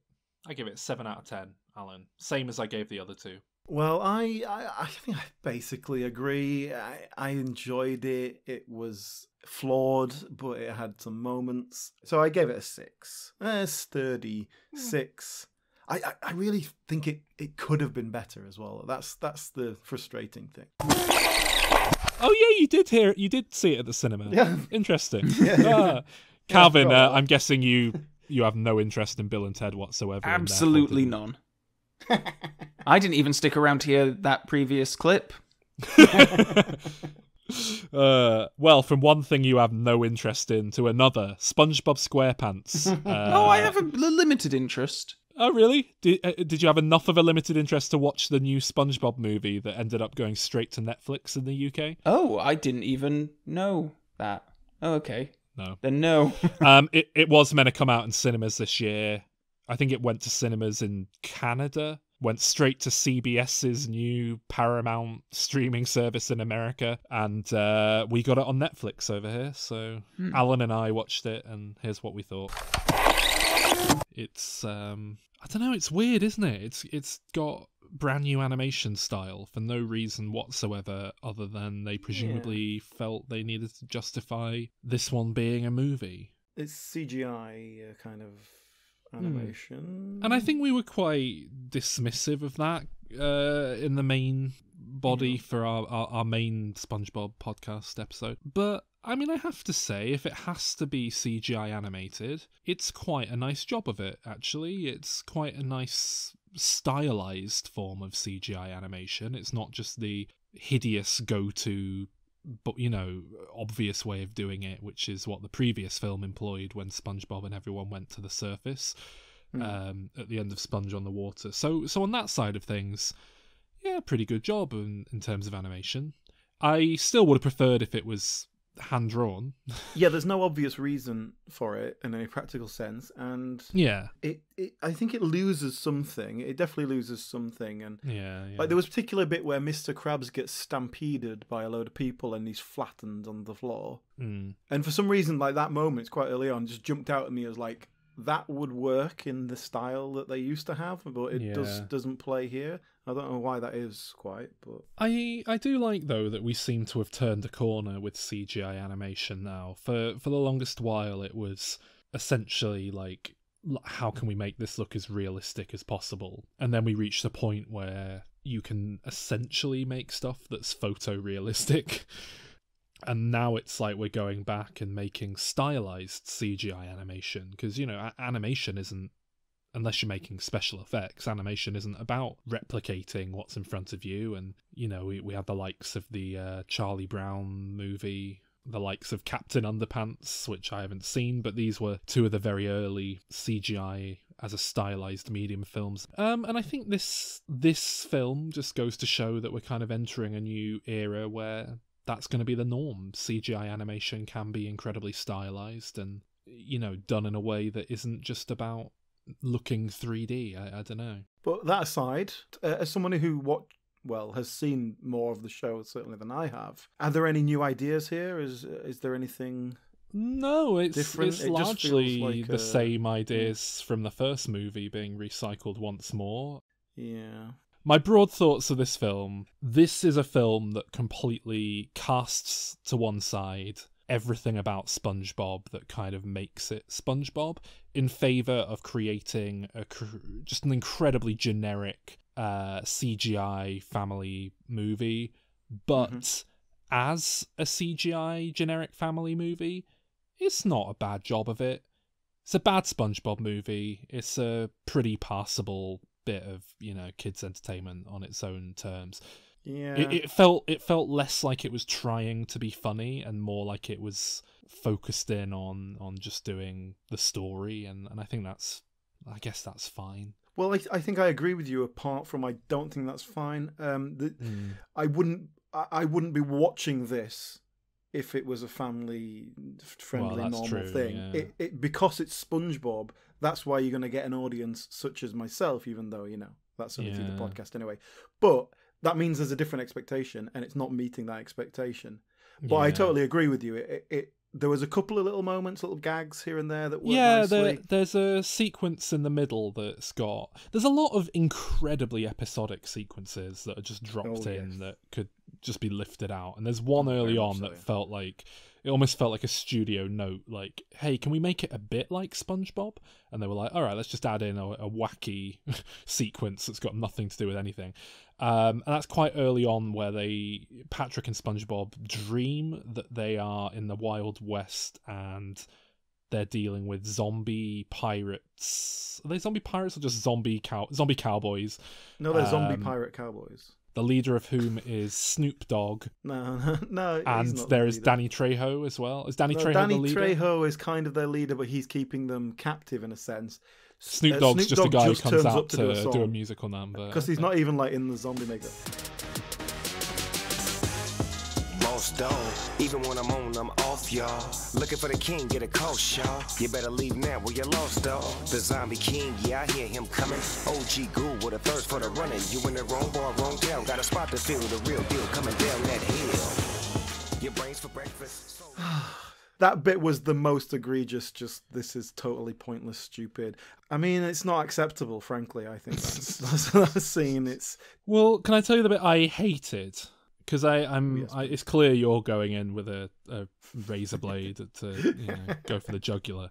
So I want to get my negativity out of the way so I can focus on being a bit more positive about it. I despised that there is a good 10-minute chunk towards the back end of this film that is just a backdoor pilot for the new SpongeBob SquarePants spin-off series that we touched on in our SpongeBob episode. That incredibly incongruous sequence where all the characters talk about how they met SpongeBob at camp as children, even though that's completely counter to various old episodes of the show, and we're introduced to. But other than that, the weirdest thing is that it opens with a sort of documentary style narration, which SpongeBob always used to do, but it used to be Tom Kenny doing a Jacques Cousteau impression, which is, obviously makes sense as a nice joke. Whereas here, it's the voice of Tim Hill, who is the film's director, which might make sense if they couldn't get Tom Kenny back. But obviously Tom Kenny is the lead voice in this film, and therefore it's very... Well, I was under bizarre. the impression that it was an attempt at a David Attenborough impression.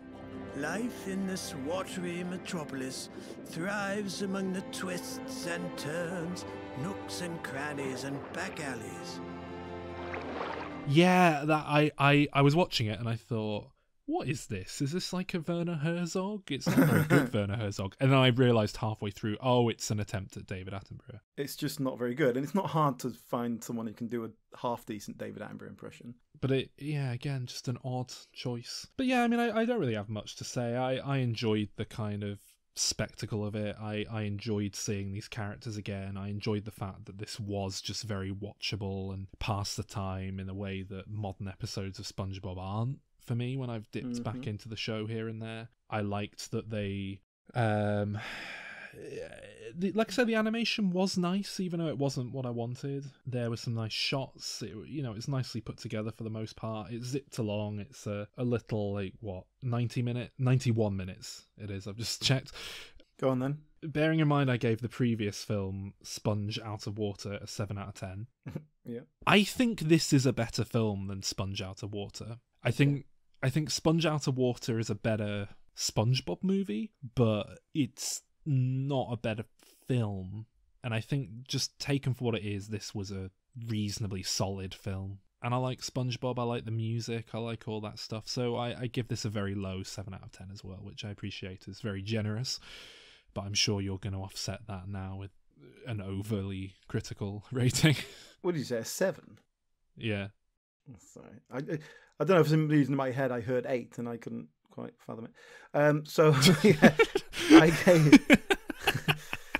It's like that episode of The Office where Michael Scott says espresso and then Oscar leaps in to correct him for saying espresso even though he didn't actually say espresso. That's good. That's a good plot line. Carry the whole episode on that. No, it's one gag in an episode. So for me, the first SpongeBob film was kind of much better than I expected. Actually, good quality entertainment. I can see how it works for kids. It has enough there for an adult audience, and I gave that an 8 out of 10. And then the second one we watched, Sponge Out of Water, was just a generic kind of, yeah, look, we got a TV show, let's do a bit of a longer one, try and cash in on it. And it was pretty boring. It was what I was sort of expecting from SpongeBob. And I gave that a 5 out of 10. So this one, Sponge on the Run, I thought this was kind of had all the same problems with that, except it wasn't even sort of have the funny moments. It didn't have the kind of SpongeBob-y moments. Well, I think it's the opposite end of the spectrum. It's kind of, it's more focused on being a movie without any of the SpongeBob elements, whereas the previous one had those SpongeBob elements, but just poorly assembled. Perhaps. I don't think that's a good thing, though. And I also don't think it was particularly good, and I gave it a 4 out of 10. Keanu Reeves. Snoop Dogg? In a SpongeBob movie? Okay, here's a big discussion that's exclusive to this episode. We haven't done this on a Diminisode. We did a Citizen Kane episode quite recently because of Mank coming out, the David Fincher Netflix movie. That's now come out. I was going to say been and gone, but it's still there if you want to watch it. I've watched it. Alan, I think you've watched it. Calvin, I don't know. Have you watched it, I haven't actually, but I will be doing at some point. Alan, what did you make of it?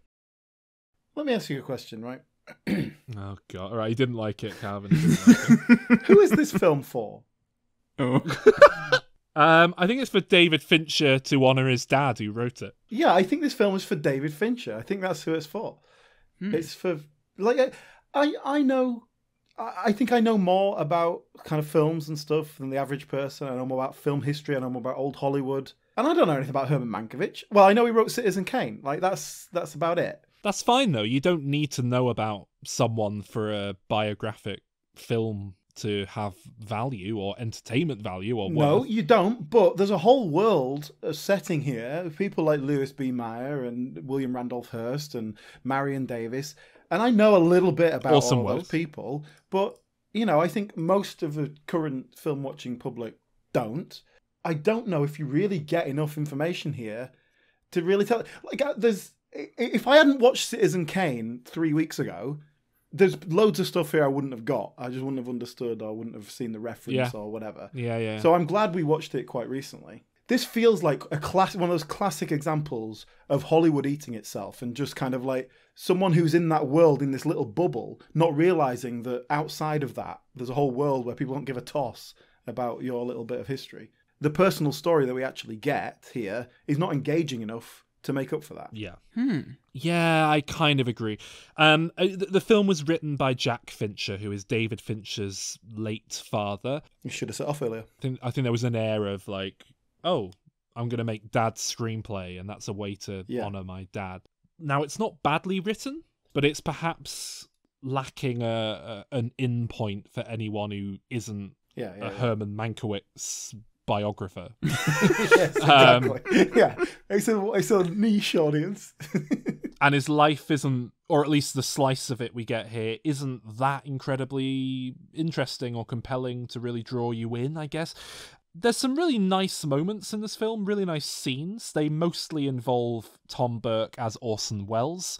Unsurprising, I guess. Orson Welles tends to dominate things when he's in them. But he's not. He's really a very much a supporting character in this. He pops he's up in a about few 3 times. scenes, yeah. But, it's beautifully shot. I wouldn't expect anything less from a David Fincher film. It is, of course, kind of evoking the style of Citizen Kane. That's another thing I 40s. hate, by the way. Going, we'll shoot it in black and white because it's set in the olden days, as black and white days. Yeah, let's do it in black and white. Let's do the sound on one track so that it feels like Citizen Kane. Yeah. Fuck off. I think that can be a valid way of making something, and I think the likes of Ed Wood, for example. If you're going to do all that, and you're going to, look, I'm evoking 1940s cinema, we're going to make it 1940s style. But you haven't, have you? You haven't shot it in a 1940s style. You've just done it in black and white. Commit to it as an artistic project or fuck off. Oh my. I'm annoyed. And David Fincher, I feel like David Fincher has like hit his point of where he's like lost his mind now and he's going to turn into Stanley Kubrick, which is not necessarily a bad thing because obviously we might get some great films out of it, but I think he's insane. I think he has no context anymore of why he's making films. He just wants to make his film exactly how he wants to make it, and everyone else can just maybe get on board or piss off. I'll tell you what I did really like, little detail with regards to how they put the thing together. You're probably going to hate it. I like the way that instead of just putting like Hollywood Boulevard or whatever down at the bottom of the screen, they put exterior Hollywood Boulevard day. I was okay with that. It's a little bit gimmicky, but it was in theme with the film, so that's fine. Particularly when they had brackets flashback. I thought that was it's such a nice way of explaining that this is a flashback to us. I was all right with that, to be honest with you. Yeah. Did you like how in this scene in this film we see Herman Mankiewicz from the age of like 30 to 42 or something, played by Gary Oldman, who's 65, and they make pretty much no effort to make him look younger at all. I'll tell you what little interesting fact I found out here when I was just reading about this. David Fincher and Gary Oldman share an ex-wife. Oh, really? Yeah, both married to this woman. Who? Like at separate times, obviously. I don't know. I don't remember the name. She's not famous or anything. Oh, she's not an actor anyway. I didn't know the name. Oh. But they both got kids with her. Which one was first? Fincher. Oh. Really? Because he's Yes. called Gary Oldman, so you'd expect he'd be the first one, and then Well, he is Fincher older than would be David the Fincher, new but one. not that much older. But yeah, Gary Oldman was that he married to Uma Thurman, wasn't he? When he's 30 years older than her. Well, look, I didn't dislike it. I must say, for the first half, I was thinking like, what is the point of this film? Yeah. It was like the last half hour, it kind of kicked into gear, and I was like, okay, I'm actually enjoying it now. But it's one of David Fincher's worst films, I'll say that up front. I think it feels somehow quite unadventurous for him, doesn't it? Yeah, it really did, yeah. Like, because the stylized feel he's gone for is just like film. Like, that's the style. It's in the style of a film. So it is underwhelming somehow. But having said that, solid performances all around. Some nice moments, a nice bit of Hollywood history, which I do actually have an interest in. Yeah, that's it. There were these little nuggets in there that I was like, oh, that's interesting and really nicely kind of conveyed. And like I say, I did get, once they finally kicked into gear with the plot, as in he wants a writing credit on this film, I did find myself engaging with it. It's just it took a good hour before any of that really started. So I mean, I can't say I disliked it, but I completely get where you're coming from and agree with. I give it a really low 7 out of 10. Yeah, well, obviously I've had some complaints, but I gave it a 6. It's well made. It's an engaging. It's not that engaging actually, to be fair. But good acting. There's a character there. It's dealing with this Citizen Kane history, which it's slightly interesting. I don't know. I think I would enjoy this film more than most people, more than the average cinema goer. Oh, completely. And I gave it a 6. Absolutely. So there you go. That's how I think about it. It was one of those films where I kept getting ready to be like, you know what, I don't like it. And then there'd just be one scene that would draw me in and I'd be like, oh, I like that bit. and it kind of earned another 10 minutes from me. It was that kind of an experience where it was like, okay. And I did factor it into my directorial filmography list, Alan. You'll be pleased to know. Oh, yeah. So David Fincher, I believe, has dropped down a place. Oh. It's lowered his average, so that's never a good thing, is it? He's now number 19 on my list, David Fincher. Dear. Right. Well, that's it for films of the year. God, was that all? There are some more, but they're not out yet. We can't watch them yet. Because they're No Time to Die, we built up to twice. Yeah. At the time of recording, Wonder Woman 1984 is out in 2 days' time, so that will be out by the time this episode drops, but we haven't seen it yet. Already done episodes for Kingsman. The Purge. Oh, God, I forgot about Coming that. to America. Yeah. God. These are all, some of them are available on the Patreon already. Yeah. Did we record Candyman in the end? No, we didn't, did we? No, I started watching the movies, but we never actually recorded the Blu-rays, I bought them specially. Something for next year, I guess. Yeah. What else comes out at the end of this year? Soul, the Pixar movie. I'm really looking forward to that, actually. Yeah. But anyway, something else to look forward to is the final part of the music quiz. Hooray! Will, and you don't have to look forward very far in the future because it's going to happen right now. Okay, so we're on the last round. Yes, so I've called this round movie adjacent singles. Now, with it being a year of a pandemic and productions largely shutting down, I don't know if this is the case or not, but my read is a whole load of film people who would be making music for films have just been like making music elsewhere. I mean, you'll see what I'm talking about, I suppose, but basically I want you to name the name of the song, the name of the artist, what it's from, if applicable. Okay. Not all of them are from anything. So those are your points there. And Calvin, you're 4 points behind Alan. There's only 5 songs here. Oh dear. do we get 3 points for each one if we? Yeah, Right. to make things interesting, each correct answer gets 2 points. Oh, okay. 2 points for the name of the song, 2 points for the artist, and there are a few instances where it is from something, and I'll accept 1 point for that. Okay, fabulous. All right. Okay. Right. Are you ready? Yes, I have my thing of pills. My maracas, I mean. Sorry. Don't know what Any that ideas? Not a at all, clue. no? is. It was not- evoking Bond to me, though. Is there a Bond connection? I will give you a clue that is. It's a song called Sidereal Day 2, which is from an album called Travelogue Volume 1. Okay. Which is a concept album recorded and released by a well-known Hollywood film composer, one who is a favourite of mine. I don't know if you want to take a stab at it there. Calvin? Alan Menken? Ooh, no, I'm afraid not. Oh. Anyone else, Alan? No. No. Anyone else? That is by Michael Giacchino, along with the Novell Modern Orchestra. Now, this is the sort of thing I'm on about here. So is that him just like, he hasn't had anything to do, so he's just churned some stuff out?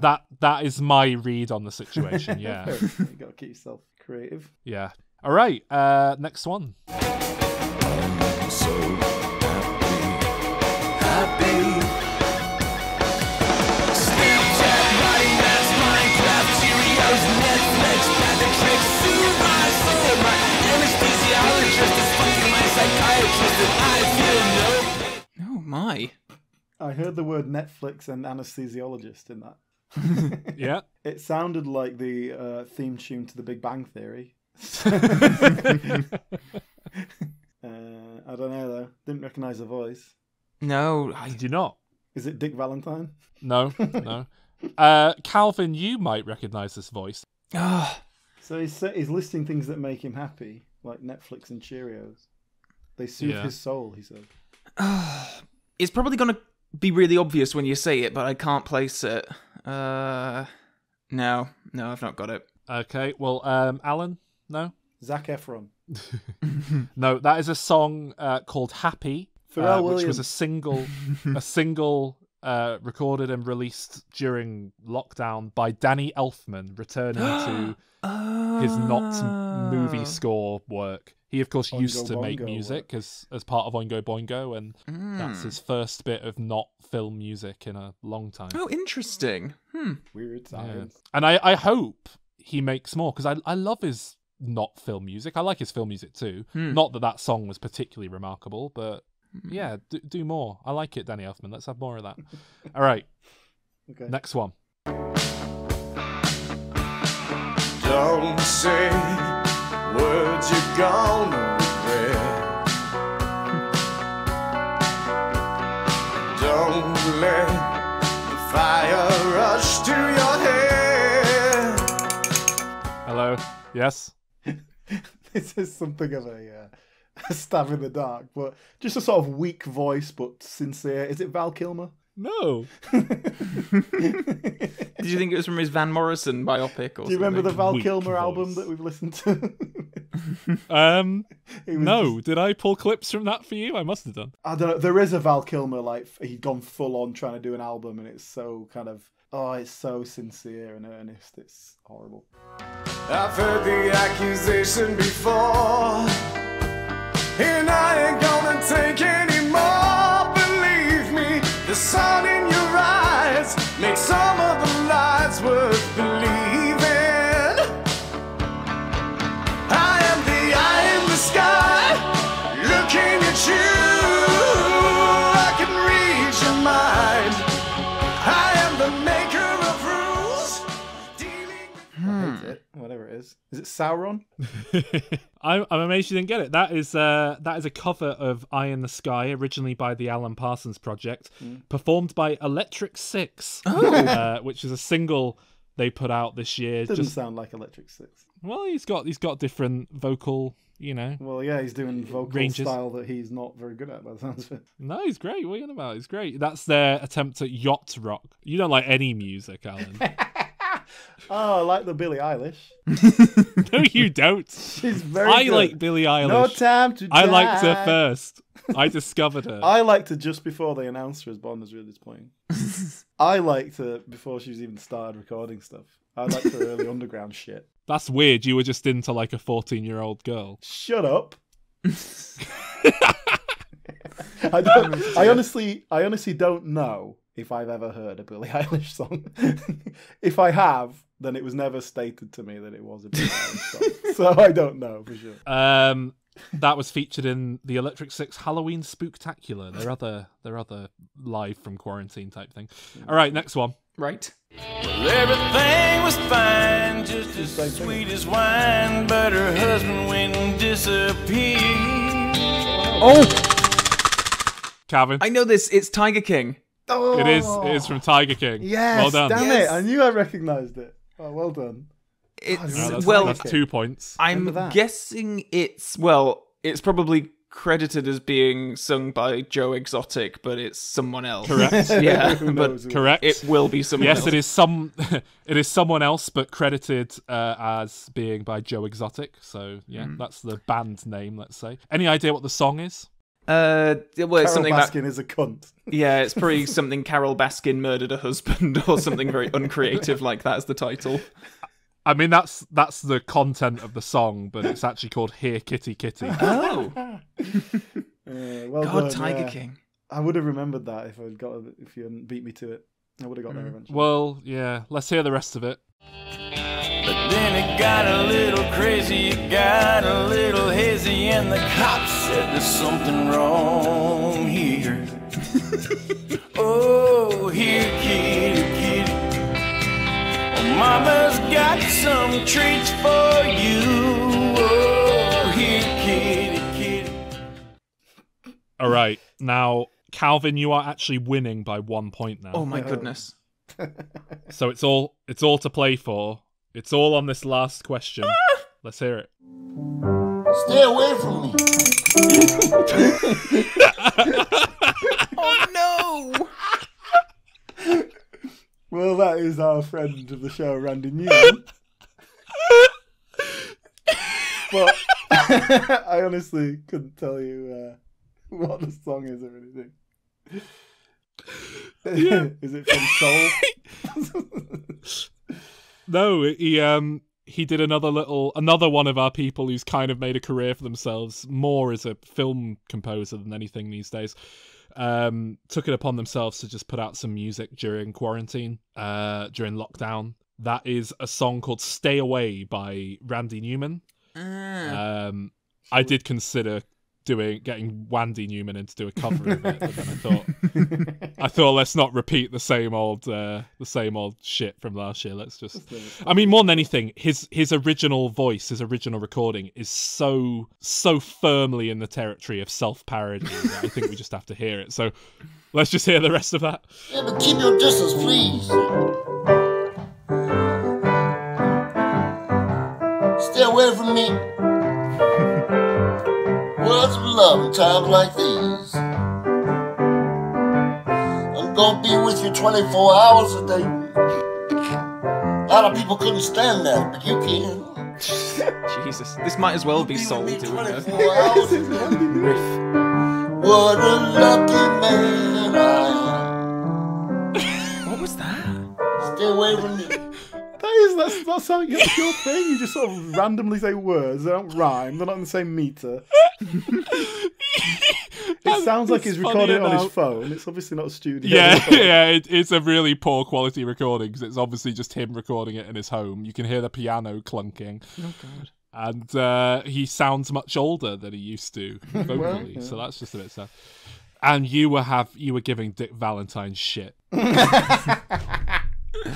They can both be shit. It's all right. Alan, you won the quiz. Yes. The 2020 quiz. Randy Newman for the win. Well done. Congratulations. It's a good game. Oh, dear. I mean, it is just blink, blink, blink. You stay away. Don't be coming round here. We got the masks on. Coronavirus in here. Bloop, doop, doop, boop.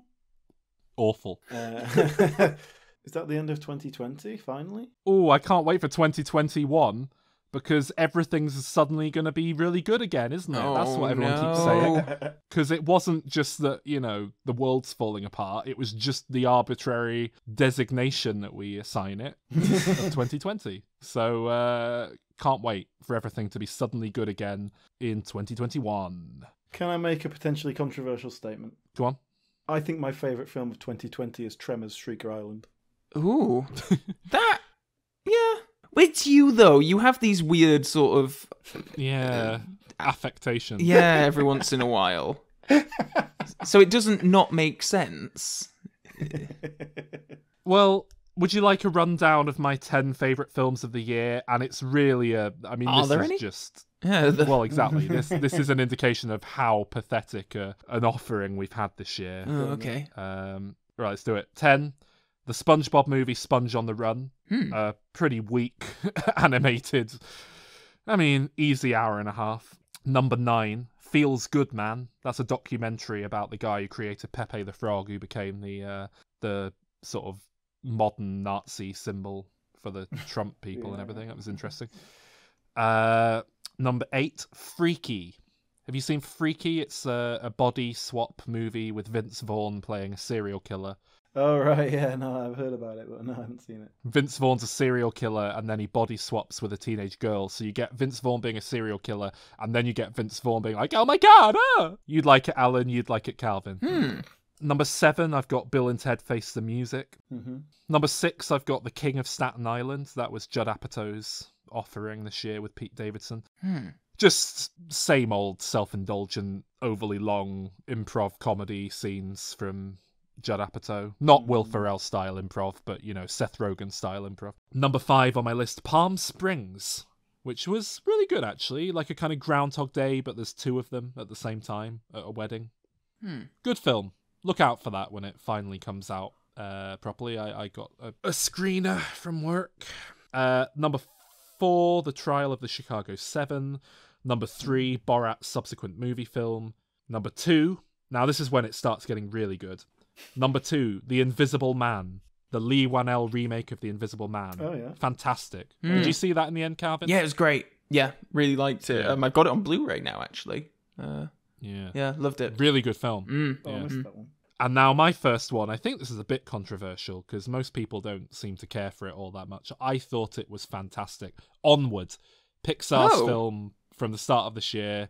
I loved it. I think I'd put it in the upper half of Pixar's output ever, but most people think it's a crap Pixar film that's more like a DreamWorks film. I disagree. I thought it had loads of emotion and heart and imagination, and loved it. Why have I never heard of it? Because you don't follow films unless we force you to do them for the podcast. You have no idea that they exist. That's very true, yeah. Calvin, any other highlights for you this year? Oh, goodness. Film-wise? Well, Eurovision Song Contest, obviously. We'll have a whole live episode on that. Very contentious. Have you seen that clip with Dan Stevens? Is that his name? Yes. There's a clip with him on a daytime show, like a kind of This Morning style show. All right. And the woman, I think it must have been about Beauty and the Beast. The woman. And she goes to him, so, it's a big role in Hollywood. You must have had to beat off a lot of other guys to get the role. And he starts smirking, and the other presenter's sort of giggling, and she's like, what? I mean, he would have to beat off a lot of men, wouldn't he? I did see that. That's really funny. Yeah, that was really good. I'm trying to think of anything else. Otherwise, Invisible Man I really loved as well. No, Eurovision Song Contest, probably my favourite film of 2020. Wow. I mean, I'm less embarrassed to have Onward as my favourite thing now, so that's good. No, Shrieker Island. There we go. What a ragtag bunch of... It's been a strange year. But this is great, because this is what the Oscars are going to be like next year. Every critic's top 10 list this year is going to be like this. It's brilliant. I know there's a couple of festival darlings that are, like Nomadland, is it called, these films that are coming out, but there's going to be so much weird shit squeezing through and getting nominated because there's just not many films this year. Well, there you go. What are we looking forward to next year? Everything. For me, it's the exact same answer I gave in our review of the year 2019 episode. No Time to Die? Bob's Burgers, the movie. That's not true, actually. For me, it's Spider-Man 3, this new Spider-Man movie. I'm overwhelmed with joy at the prospect of what they're cooking up for that new Spider-Man movie. I can't wait to see whatever the fuck that ends up being. Well, that's not going to be out until 2022. No, it's currently dated for December 2021, which I think is incredibly optimistic. Jesus. Ambitious, but that is the date Disney and Sony are going with. I think that Sony have to put out a Spider-Man every of course. twice a year because it's the only franchise they have that makes any money. So I think they're just really all in on it. Oh, and we're finally going to have an excuse to look at all the Scream films at some point with Scream. Is that next year? 5. Yeah, well 2022 actually, sorry, but it's already all in the can. Well, 2022, there'll be a new Evil Dead movie out by then. Evil Dead Rise. Oh, I'm excited. And Jurassic Park and Indiana Jones. God, 2022 is going to be Jurassic great. World 3. Can't wait for that. Is Jurassic World 3 not out next year? Is that No, it got pushed. Bloody hell. Making room for everything Oh, else. well. Next year, when's Doctor Strange? Is that 2022? Fuck's sake. Kelvin, I want a firm answer from you. When will No Time to Die come out? Oof. I'm going to go with October 2021. Ooh, that's ambitious. Yes. When Optimistic. did they wrap filming on it? I reckon November. I reckon November 2021. I would normally have said that, but the next Mission Impossible film comes out then. So, which I'm baffled by. Like, they're still filming it apparently, but I think if that were to get moved, like literally the next day, Bond would take that slot. I saw them filming that. I saw a behind the scenes video of that. You know how Tom Cruise loves doing these death-defying stunts? There was a video of him going to the cinema to watch Tenet, and it was like crammed in with all these other people, and they probably spreading coronavirus around. So I thought, like, wow, he's just fearless. Serious question. When did they start filming No Time to Die? When was it? Was it 2019? When was it? February? It'll be like 2019. But that was delayed significantly from when it was supposed to start filming anyway. From wasn't Danny it? Because of Boyle, all the yeah. Danny Boyle stuff, yeah. Yeah. Well, that's 2020. It's all done. We've seen the films. It's behind us. Thank you, everyone, for joining us for yet another year of Diminishing Returns. And join us next week in the next year. See you. Go to patreon.com/dimreturns and help support the show. Nice.